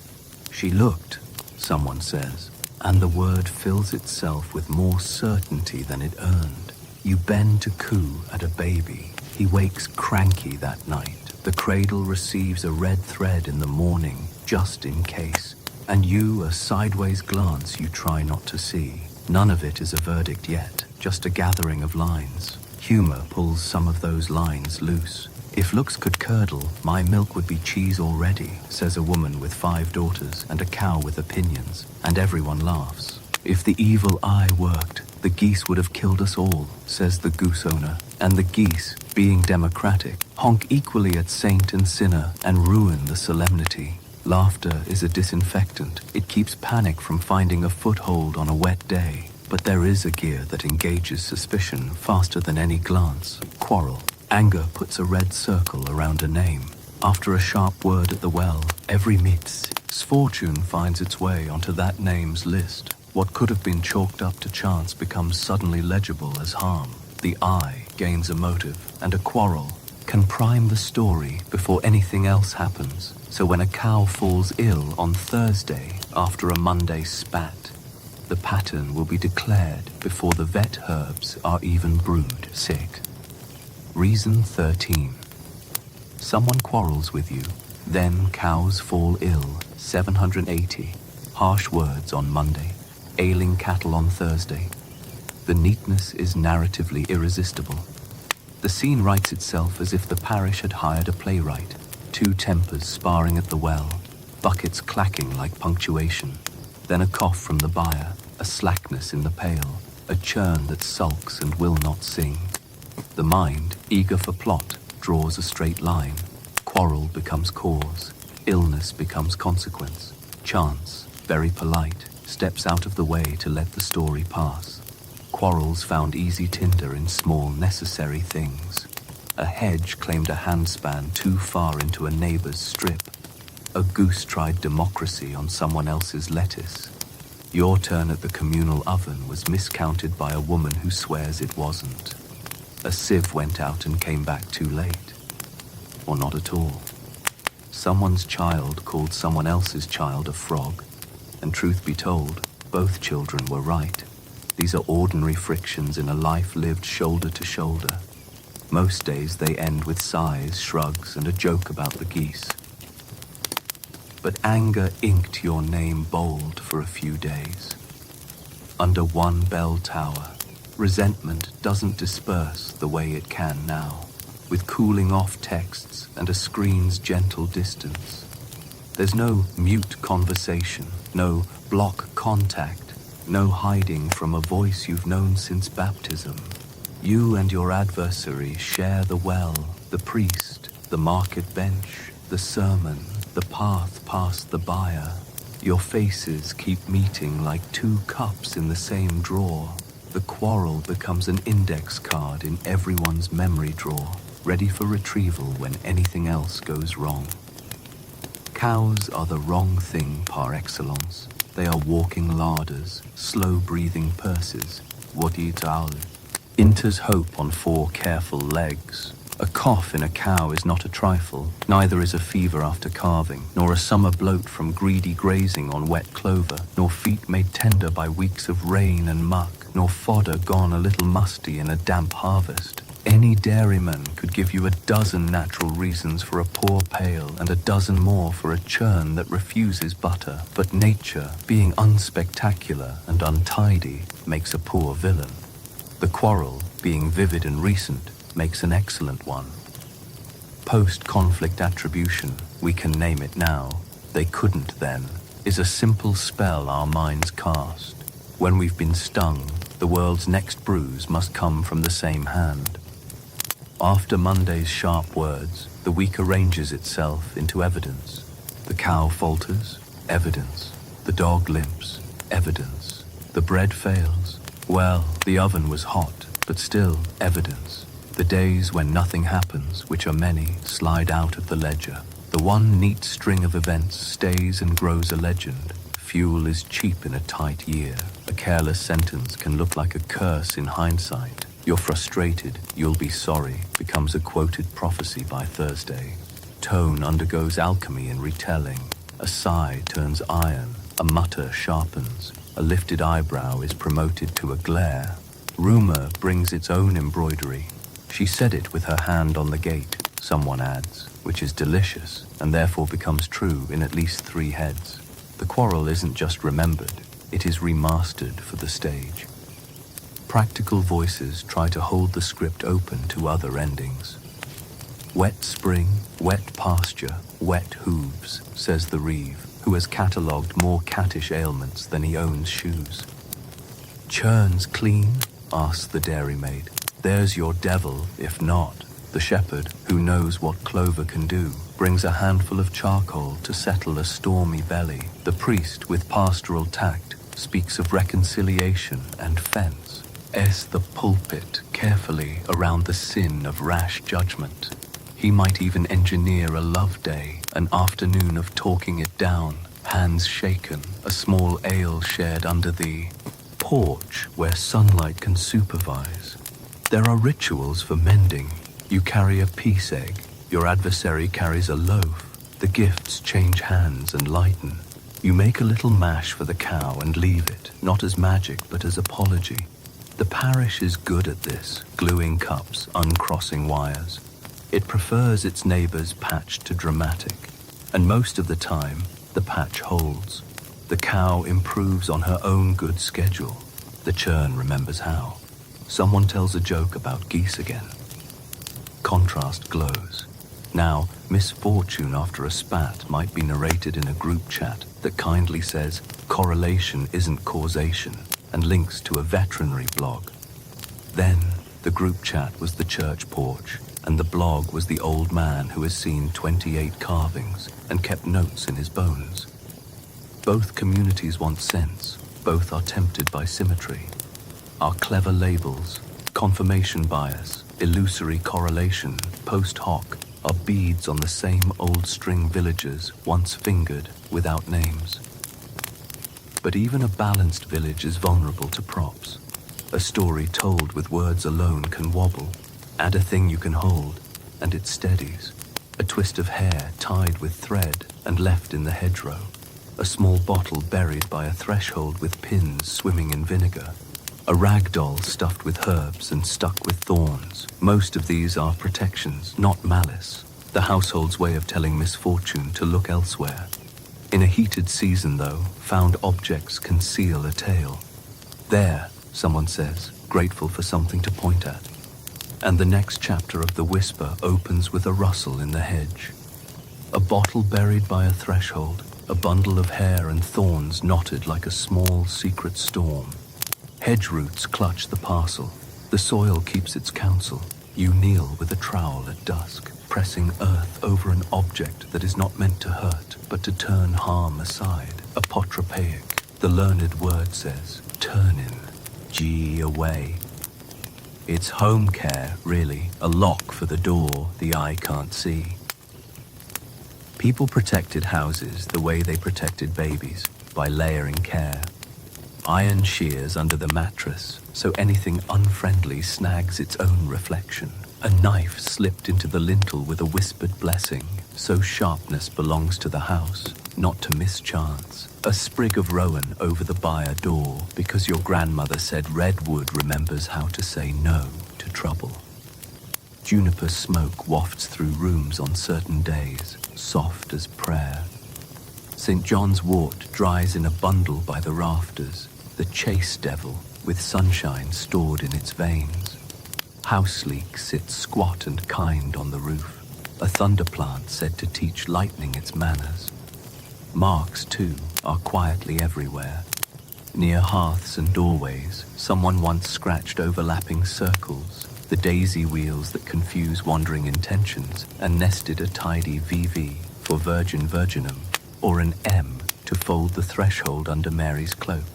In beams, you'll find curious little burn scars, ritual taper tests to proof the wood, yes, but also, some say, to teach fire where to stop. Pilgrim badges dangle from pegs, tin saints catching the draft, souvenirs and sentries both. None of it is theatrical. It's domestic theology. God bless this mess, and please keep the thatch polite. Bottles are the strangest to modern eyes. In later centuries, stoneware jugs, often the bearded Bellarmine kind, are filled with pins, nails, hair, maybe a pinch of salt, maybe urine, your own, to tangle any curse back to its sender, then buried under a hearth or threshold. Earlier households had simpler cousins, little flasks with herbs and iron slivers, small clay pots with salt and prayers, hidden where feet cross in and out. Think of them as the medieval equivalent of a motion light. You don't want to fight. You want trouble to see itself and go away. And poppets, little figures, hewn of cloth or shaped in wax, were more often menders than malefactors. A cunning person might fashion one to draw out a fever, stuffing it with rosemary, and rue, pricking it, not in malice, but to let imagined illness leak and leave. They were focal points for hope, a way to give worry a handle. Yes, the same form could be used spitefully, but the village is not a stage for constant malice. Most people most days wanted milk to rise, babies to sleep, and neighbors to nod at their hedges, not to wilt. Knots hold a special place at the edge of field and folk belief. 3 knots tied with 3 short prayers to slow a bleeding, 9 knots to keep a cradle safe, a red thread at a wrist to distract bad luck like a magpie. Sailors' wind knots, sold in wild stories along northern coasts, promise breezes for a coin and a good tug. Another example of trying to talk weather into behaving. In cottages, knots in thatch hold more than straw. They hold the feeling that a small firm thing beats back a large vague one. All of this sits comfortably with church life more often than not.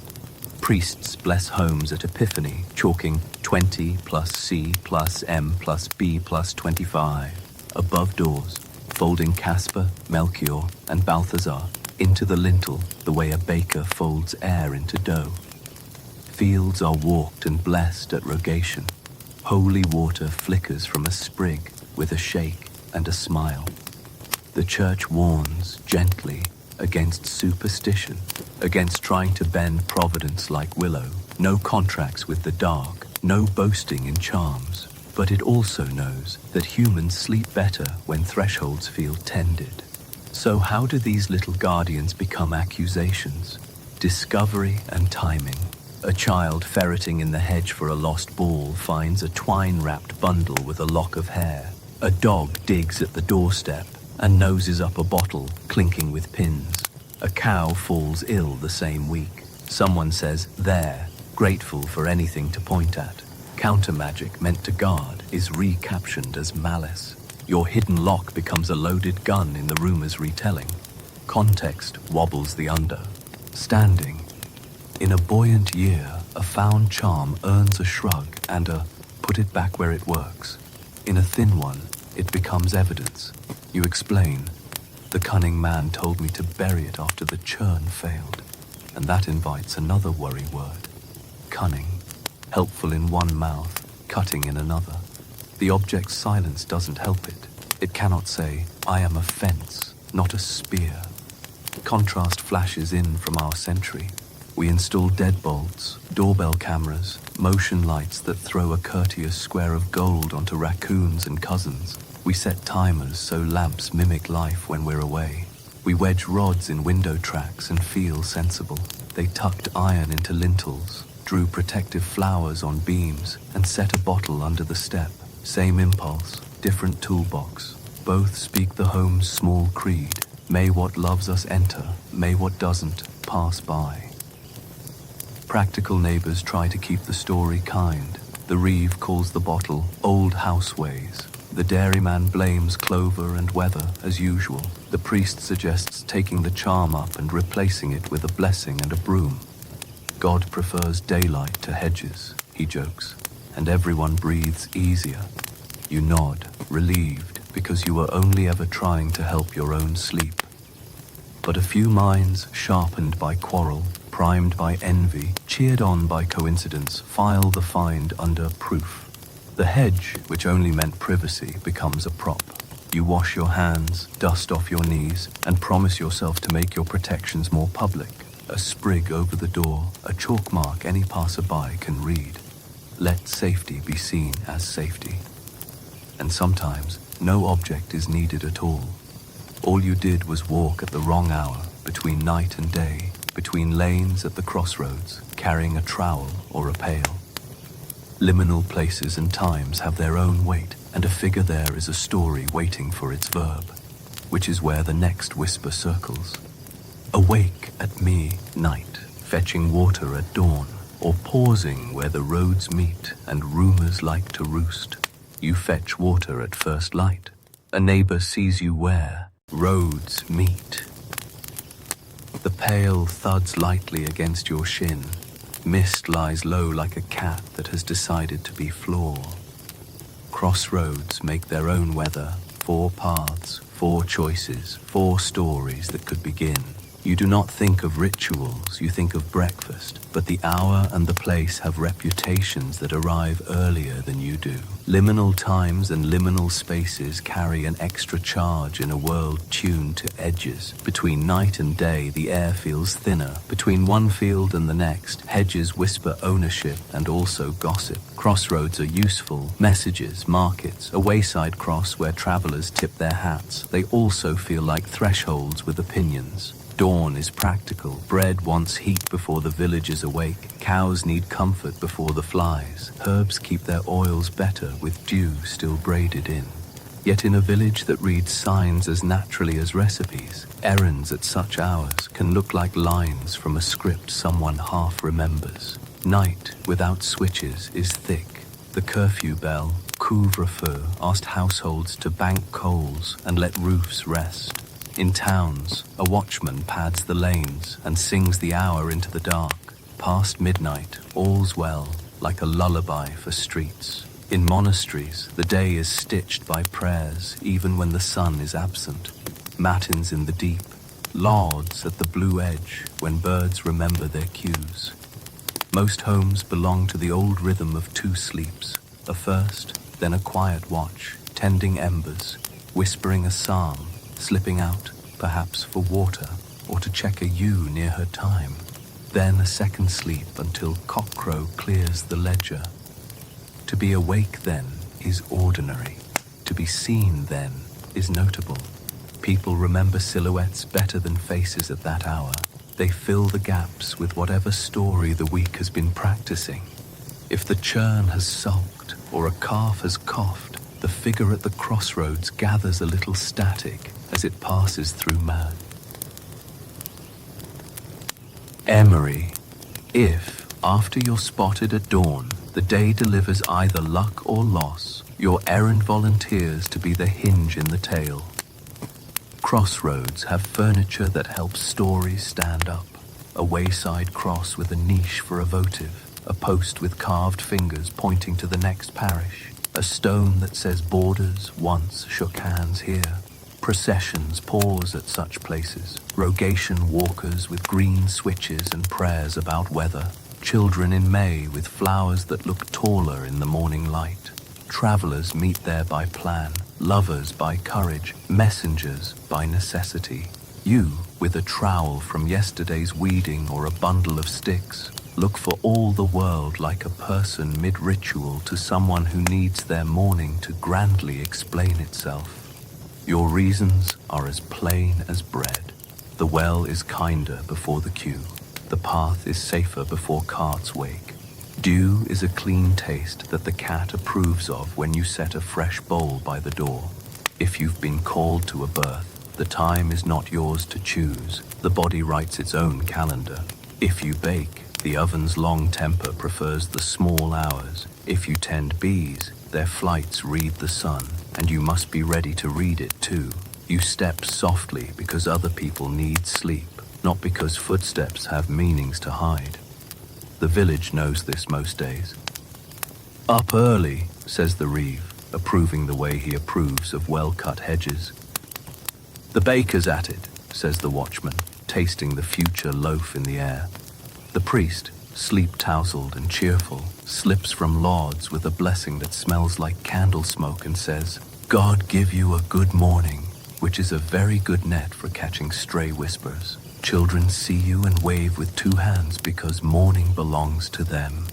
Contrast flexes between centuries. Now we live inside an everlasting hallway light, shops blinking at midnight, phones chiming, roads humming, an errand. At 3 a.m. is invisible. No one notices your shadow because everything has a shadow. Then, night was a real room with the door shut. Opening it drew attention. Your torch, your horn lantern, the crunch of frost said, somebody is out, and out is news.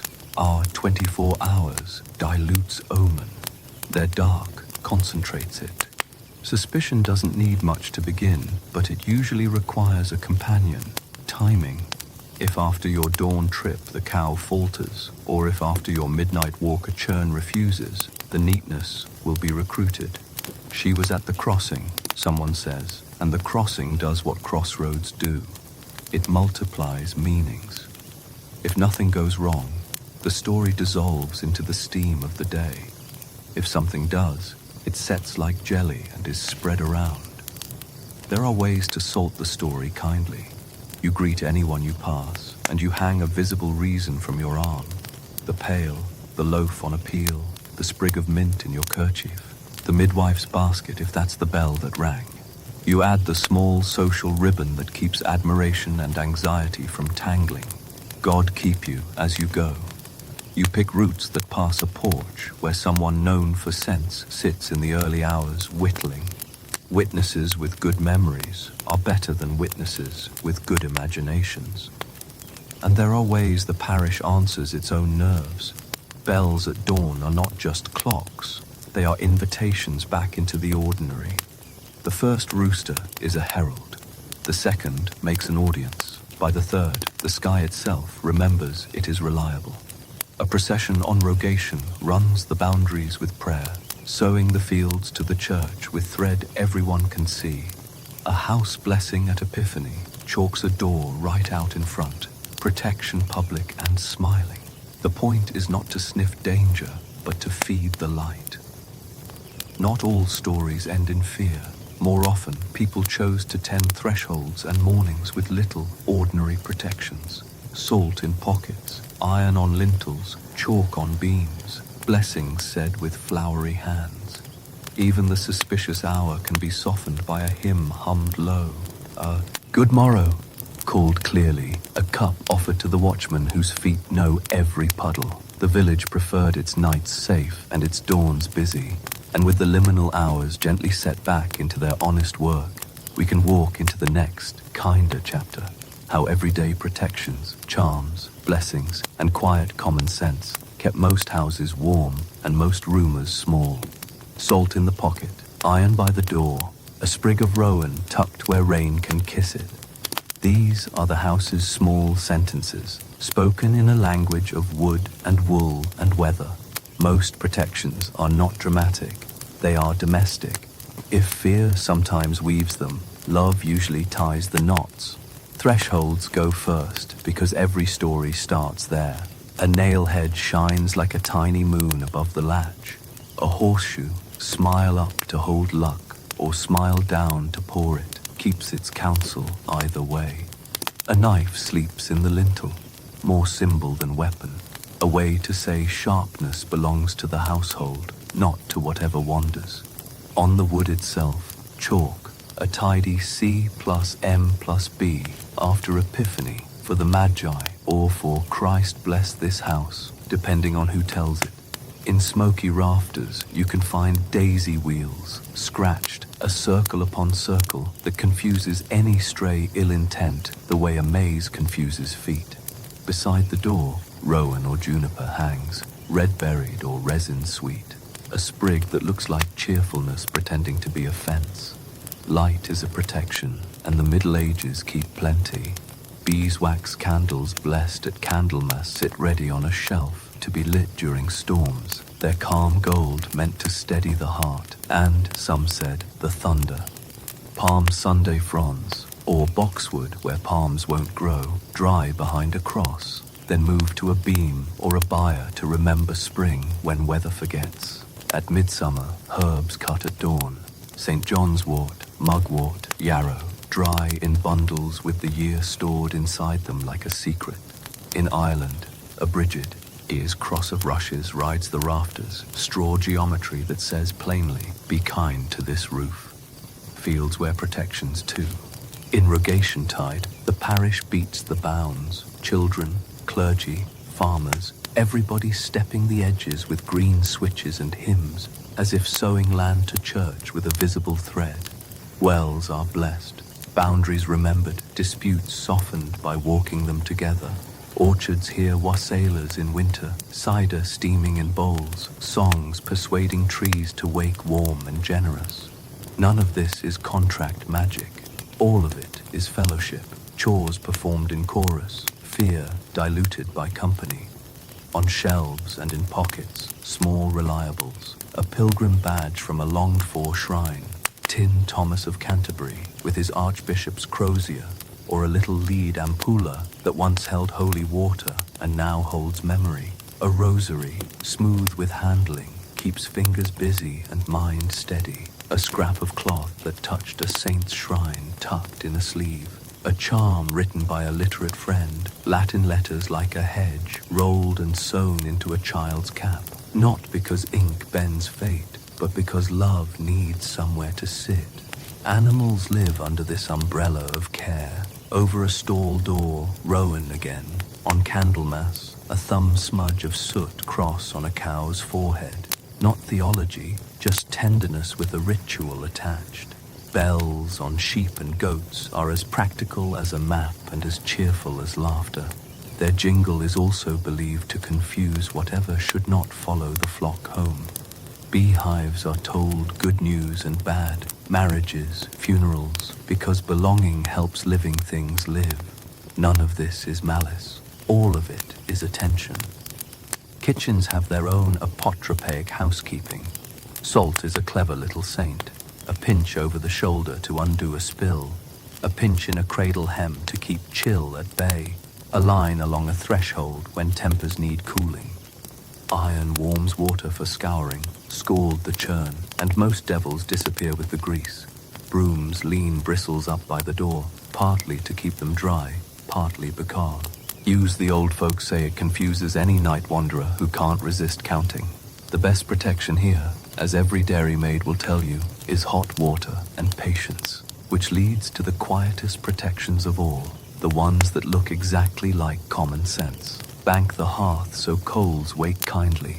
Hang herbs where smoke keeps moths at etiquette school. Air bedding on clear days. Keep thatch clipped neat around chimneys. Keep ladders ready for the inevitable moment when a neighbor shouts, "Spark," and everyone runs. Rotate pasture when you can. Strew straw in the byre when rain turns floor to soup. Keep lids on grain. Keep cats and praise them. Wrap babies warm but not foolish. Let fevers breathe. Spoil the knife you intend for umbilical cord and call it piety if anyone asks. There are social protections, good manners with a little prayer inside. Praise with a God keep it, so admiration doesn't arrive wearing envy's shoes. Share first fruits in small, friendly ways. Let a loaf cross a quarrel like a bridge. Join a confraternity so your name is said kindly in a list, and a casserole appears on your sill the day you need it. Fund a church ale to mend the roof and mend tempers. Pour and drink, sing and sweep, and remember how human your neighbors are when they have crumbs on their lips. Seen one way, superstition is anxiety.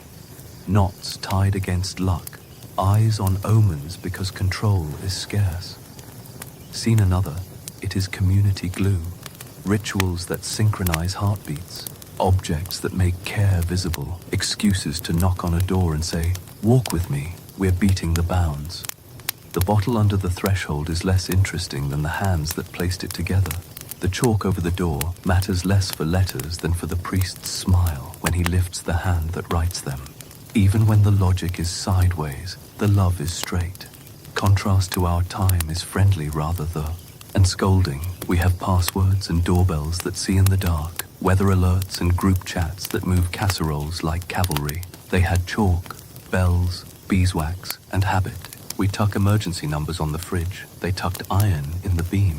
We post reminders. They hung sprigs. We name our anxieties stress, and by planners, they name theirs ill fortune and beat the bounds. Different nouns, same desire. For a home to feel held, for a year to feel answerable, for luck to be invited and mischance shown politely out. Underneath, the strongest guard was always kindness. A village that visits the sick shortens the road to health. A lane that shares water in dry weeks lowers every flame of fear. Rumor finds less oxygen where doors open readily. In this way, superstition, the word comes later with an eyebrow, is more often a choreography of care than a manual of malice. The little rites put hope in the hand so it can be held. Of course, sometimes fear did harden. Processions couldn't sweeten every quarrel. Chalk couldn't soothe every grief. A found charm might be misread. A coincidence might be drafted into a darker story. When that happened, what did a path from whisper to judgment look like? Who spoke first? The priest, the reeve, the market? Which doors did a story knock on as it made itself official? But when suspicion did harden, what actually happened? We'll walk it slowly and gently, church, manor, and market, keeping our steps on the kindest stones as we follow an accusation from porch talk to parchment, watching how often communities paused and how often they chose, even then, to lay the matter down. Not a bonfire on page 1, but a slow walk, gossip to complaint, inquiry to caution. An accusation, in most medieval places, did not begin with drums. It began with a rumor at the oven bench, a name spoken at the well with a thoughtful tilt, a priest's sleeve touched after Mass. Most of these little stories ended where they started, folded down by neighborly sense, by a joke, by bread shared. When they didn't, they followed paths, worn smooth by custom. Stage 1 is household and porch. Someone goes to someone. Can we talk? A godparent or the reeve, a respected widow or the priest, brokers, a love day, an afternoon set aside for mending tempers. Gifts cross the gap, an egg, a loaf, a broom like an olive branch with bristles. In a village that prefers patched cups to dramatic shards, this is often enough. The plot quietly loses interest in itself. Stage 2 is the parish. Parish life has small officials as tidy as a tool rack. 2 church wardens minding the fabric and the gossip. A priest who knows who is ill and who is ill at ease. If talk of charming or ill-wishing persists, it may be named to the wardens at Easter or whispered to the priest at the porch. The immediate remedies are pastoral, a sermon about rash judgment, a gently raised eyebrow about superstitious songs, an invitation to remember to tie "God bless it" onto compliments so admiration doesn't wander into envy's lane. If someone has been selling cures with too much confidence, there may be a quiet word. Fold your prayers into your plants. Do not boast. Beyond the parish is the church court, the archdeacon's or bishop's consistory, where many disputes that we would now call community life went when they needed a desk. These courts handled marriage, testament, tithes, defamation, and superstitions in the broad sense, charms, divinations, love magic, fortune-telling. Visitations came with questions, articles that asked parishioners whether there were sorcerers, enchanters, charmers, whether anyone promised more than prayer should. Names might be presented not with thunder, but with the same tone as a leaky roof, something to be corrected. Procedure here was slow and social. An apparitor, a court summons bearer, might call you to appear on market day when the official sat. You could answer by oath to your bona fama, your good name with neighbors, oath helpers, swearing they believed you upright. If you'd sold a charm, the court might admonish you to stop, assign a light penance, a fast, a pilgrimage nearby, a public prayer, and mark the case corrected. If someone had called you witch, or worse, you might bring a defamation suit of your own. These were common and often successful, with remedies that looked like apologies at the church door, costs paid, reputations mended by public words. The church's earlier texts, the old canon episcopi, copied through the 10th, 11th centuries, treated night flights and Sabbaths as delusion, not journeys. The line the church drew most firmly in these centuries was against maleficium, harm intended, rather than against every home charm that wore a cross. A generation or two earlier, some regions still used ordeals, hot iron or cold water, as tests, but after 1215, the church stepped back from blessing them. Procedure then leaned into testimony, local knowledge, and what we might call community common sense. Canonical purgation, swearing with supporters that the rumor was false, could close a case. The goal was less spectacle than reweaving, to put a slightly frayed thread back into the fabric. If harm was alleged to bodies or goods, a cow dead, a child sick, another path opened, the manor or borough court. Think benches under a beam, a reeve, a steward, a jury of neighbors who knew the price of hay and the habits of cows. Here, the question might be framed as nuisance, trespass, breach of the peace, or fraud, rather than witchcraft as a standalone crime. The steward would hear from both sides, ask witnesses, and decide whether anything actionable had happened beyond misfortune. Outcomes tended to be practical. Amercements, fines, orders to keep the peace, to find sureties, friends who would vouch your good behavior and pay if you didn't, to refrain from certain practices that were causing scandal. The court of the frank pledge, neighbors bound for one another's conduct, preferred quiet over trust. Royal justice, assizes on circuit, was possible but distant and expensive. After Henry II's reforms in the 12th century, juries of presentment and trial grew common. After clerical withdrawal from ordeals, those juries were central. But few suspected witches stood before royal justices in the high medieval centuries, because there was not yet a broad statute to carry such cases there. Harm was prosecuted as harm, poisoning as felony, injury as trespass, without a theory of diabolical conspiracy attached. The frightful picture of witchcraft as a heretical sect meeting in leagues with the devil flowers later, mostly in the 15th to 17th centuries, cultivated by new fears, new books, new courts, and eventually print. Market matters too, not only because news lives there, but because correction is public. The market cross is the place for proclamations and for amends.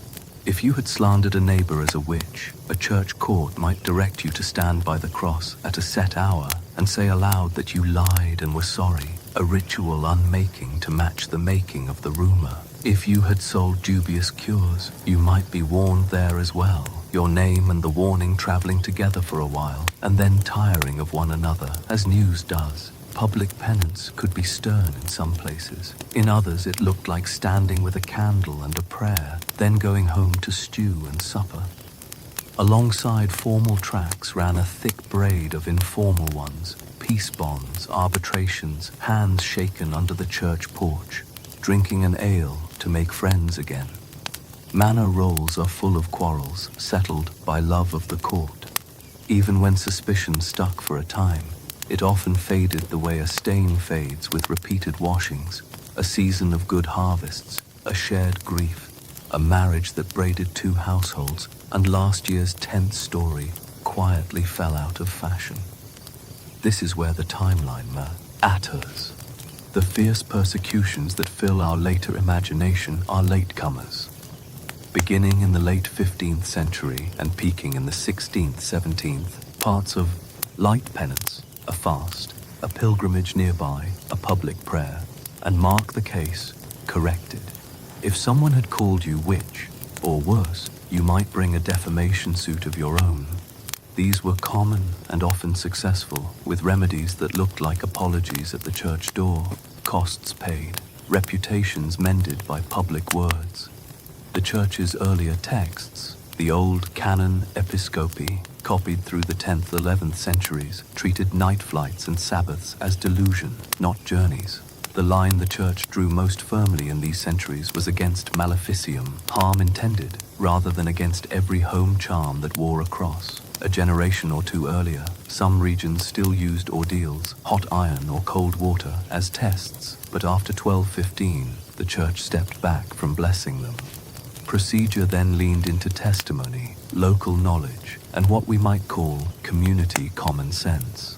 Canonical purgation, swearing with supporters that the rumor was false, could close a case. The goal was less spectacle than reweaving, to put a slightly frayed thread back into the fabric. If harm was alleged to bodies or goods, a cow dead, a child sick, another path opened, the manor or borough court. Think benches under a beam, a reeve, a steward, a jury of neighbors who knew the price of hay and the habits of cows. Here, the question might be framed as nuisance, trespass, breach of the peace, or fraud, rather than witchcraft as a standalone crime. The steward would hear from both sides, ask witnesses, and decide whether anything actionable had happened beyond misfortune. Outcomes tended to be practical. Amercements, fines, orders to keep the peace, to find sureties, friends who would vouch your good behavior and pay if you didn't, to refrain from certain practices that were causing scandal. The court of the frank pledge, neighbors bound for one another's conduct, preferred quiet over theatre. Arrives only in 1542, repealed, replaced in 1563 and 1604. Scotland's in 1563.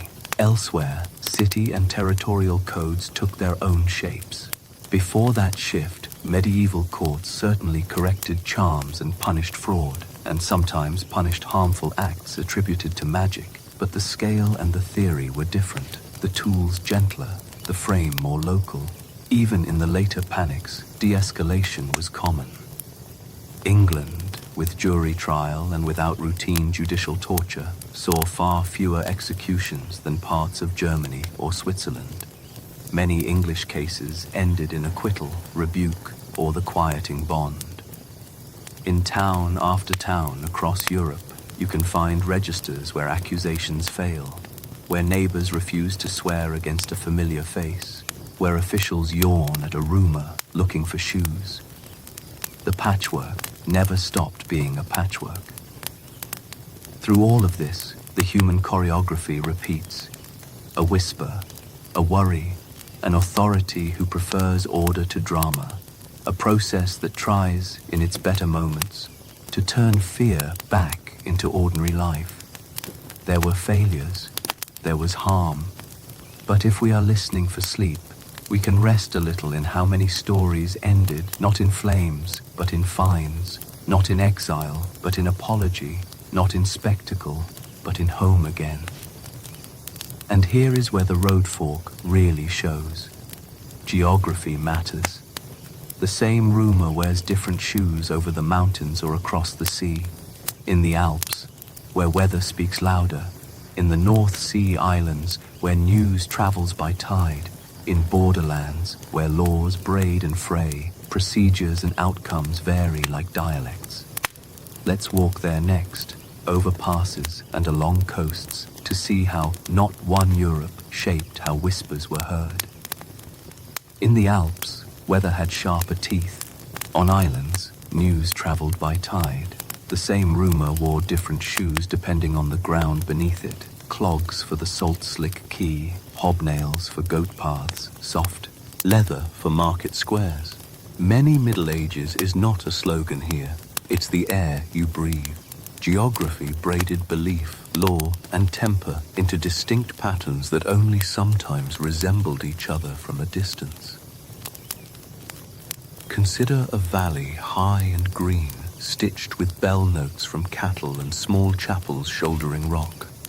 Storms lean in fast, snow remembers last year's mistakes, and passes are calendars you can only read in summer.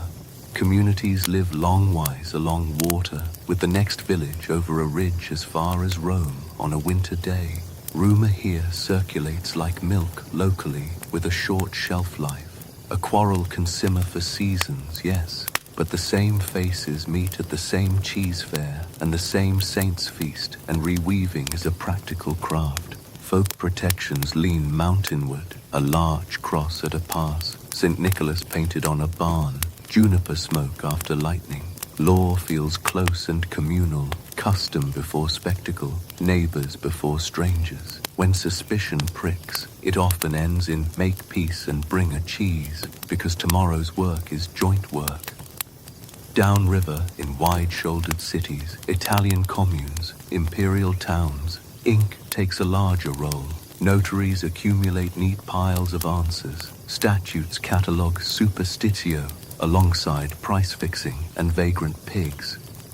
University-educated physicians share streets with herbwives. Astrologers cast legal horoscopes for merchants and medical ones for fevers, while preachers scold excess. Here, a complaint about charms might be treated as fraud or scandal, a thing to be fined and filed. The law's vocabulary favors procedure. Your neighbor's vocabulary favors, is it useful? Markets dilute panic with errands. When cases arise, they are often narrow. A penance, a warning, an admonition to trim boast from business. The city prefers order to myth, because order makes bread. Now to the isles, where tides keep the minutes. On coasts where gulls run the news and boats make parish boundaries elastic, stories arrive salted and leave again on the next fair wind. Fishing commons have their own courtesy laws. Do not name a hare on the boat. Do not boast of tomorrow's catch. Mind the good names for the unseen. Call them the good folk, if you must call them at all. People bless nets and oars. Priests bless curraghs and crews. St. Columba or St. Bride or some saint with sea legs shares shelf space with a sprig of rowan. Healers fold kelp and honey into their recipes. Bees sip heather and make light for winter. A rumor that would grow legs inland may drown quietly here, because the tide lifts other matters higher. Borderlands live in overlap, marches between kingdoms, counties at river crossings, places where two law codes shake hands or don't. Jurisdiction can feel like a patchwork cloak, this side manor, that side borough, this hill bishop, that one king. The effect is oddly calming for stories that want to sprint. If talk turns hot in one hall, it cools in the next. Officials prefer to keep peace where their writ is clear rather than chase shadows where it isn't. Arbitration thrives. Love days and bonds of surety cross boundaries more easily than grand theories do. A case that might swagger in a uniform system often sighs and sits down to negotiate when the map has seams. Northlands and uplands bring their own accents. In Scandinavia's older law books, you can find words for charms and songs with work to do. By the high medieval centuries, churchmen there, like elsewhere, frown at forbidden arts. but live cheek by jowl with practical rites that bless boats and fields. In the German-speaking heartlands, many of the fierce, theorized witch panics belong later, 16th to 17th centuries, when new statutes and printed demonologies teach communities to imagine networks. Earlier, the countryside is full of cunning help and ordinary correction. Stop selling that love charm, say your prayers, pay a fine. Language itself edits outcomes. In one valley, the word for a healer is neighborly. In the next, it's edged. Some places have 3 names for a wind, and none for a devil in a hedgerow. Some have polite euphemisms for anything they don't want to invite. Saints' calendars vary. Michael on hilltops where borders need a swordsman with wings. Martin in wine country where November asks for kindness to cattle and people alike. Local patrons who know the potholes by name. Protective customs rhyme, but do not repeat. Chalk doors here, carve daisy wheels there. Tie red thread in one parish, hang coral in another. The quilt shows its squares. Economy matters too. Where herds are wealth, animal ailments speak loudly. Where vines are wealth, hail is the folk devil of choice. Where wool pays rents, a moth can ruin a season, and therefore invite bright little rituals that moths do not read, but people do. In grain belts, the oven is the newsroom. In ports, the key is the pulpit. In mining towns, shafts bring other anxieties and other saints. Suspicion follows value, so do protections. Neither is pure fear. Both are management in a world of maybes, and law keeps time differently in different places. Accusatory systems, neighbors swearing to what they think they know, make defamation remedies more important. Inquisitorial systems, officials asking and recording, make admonitions and penances more common for superstitions, at least before later centuries harden categories. Torture as routine judicial tool belongs to parts of the continent later. Jury trial plus a cultural distaste for legal torment in England keeps many cases small or failed. Everywhere, most days, the preference is for quiet repair, not theatre. All of this deepens empathy.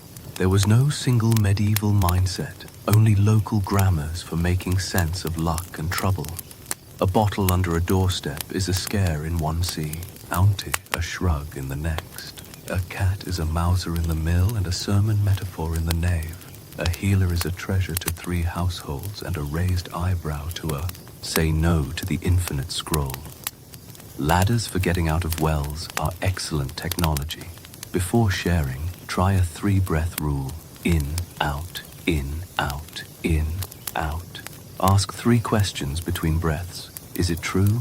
Is it kind? Is it useful for this audience? Follow slow accounts, librarians, local reporters, scientists who say, we don't know yet, historians who leave room for quilts instead of cartoons. Curate for steadiness. If you linger on bees, bread, weather done honestly, your Miller host learns to serve more of that. Communal glue translates too. Church ales become potlucks and block parties. Rogation walks become neighborhood cleanups and mutual aid lists. The chalk over the lintel becomes a sticker that says neighborhood watch or a porch light left on for late shift workers. The priest's porch becomes the group text where casseroles are coordinated, rides are offered, and yes, rumors are caught by 6 different good hands before they can hit the lane. We beat the bounds now with sneakers and clipboards and smiling dogs. Corrections can be blessings if we let them. I think that claim's from last year. Shall we see if there's an update? Sounds like the Reeve. Practical, low drama, interested in hay and facts. This picture was from another town. Here's the original. Sounds like the miller tapping his bin and saying, the wheat was damp, that's all. You can feel the temperature in a room drop when someone trades heat for light. It was true then. It is true now. We can also tie small personal ribbons to envy, the moth in every age's wardrobe. Praise with a little thankfulness attached. Your good news made my day. Name your own gratitude out loud. I love that your garden is thriving. My windowsill herbs are trying their best. Envy has fewer places to hide when admiration is practiced as a skill. Compliments blessed in public are less likely to turn into stories about eyes. When harm does start, it is most often stopped by the ordinary. Someone walking over with a loaf and a question mark-shaped smile. Someone asking for the receipt, not to corner, but to help. Someone offering a phone number for the actual office that knows, instead of a rumor in a flamboyant font. The medieval village's best tool was togetherness. Ours is the same, plus a little media literacy and the courage to be kind in comment sections. There is comfort in remembering what lasts. Not the panic, not the sharpest headline. What lasts is the loaf that cooled while you talked, the cat that decided your lap was a good idea, the quiet that follows when the mill stops and you can hear the river thinking. Most people, most days, will choose care over cruelty if someone makes it easy, by modeling the pace, by offering the words, by keeping the porch light on. We can make our own small domestic liturgy of the feed, check less often, follow better, bless what is good, correct what is wrong without humbling the human who shared it, bring soup before speeches. Rumor still loves a shortcut. Kindness is happy to take the long way, arm in arm with patience, and it usually arrives where we meant to go. With the echoes named, it's time to dim the lamp. The screens can go to sleep before we do. The room smells of warm wood. The day has folded itself, and the candle has been waiting this whole time for the last word.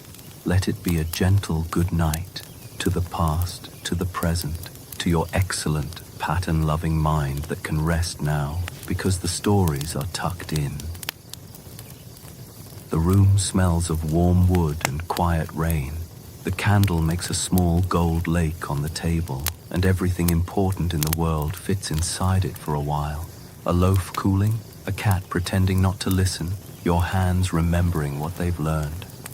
We've walked the quilt together, 15G card. Ental reasons a name could be tugged into a whisper, herbs in a basket, a cat with opinions, a knee that knows clouds, a left hand, bread that rises like an old friend, saints' days and star notes, the outsider's careful smile, generosity read twice, a tune at dawn, animals who vote with their bodies, a dream that felt like a telling, a glance with too much story, a quarrel and a cow, knots and bottles where hedges keep confidences, footsteps in liminal hours, then the softer counterweights, salt and iron, chalk and beeswax, blessings folded into chores, slow procedures and neighbor sense, mountains and islands making different music, modern echoes calmed by kindness. Gather the thread and it reads simply. Most people, most of the time, chose care over cruelty. Misunderstanding shrank when stories grew kinder. Rumor went home early when the porch light stayed on. Courts often preferred mending to spectacle. Priests blessed more than they scolded. Neighbors remembered how to pass a loaf across a fence and let the fence remember it. Even now, the fastest horse rumor can find tires and slows when someone offers soup first and certainty later. Let the day's shapes soften. Let the images stack like folded linen.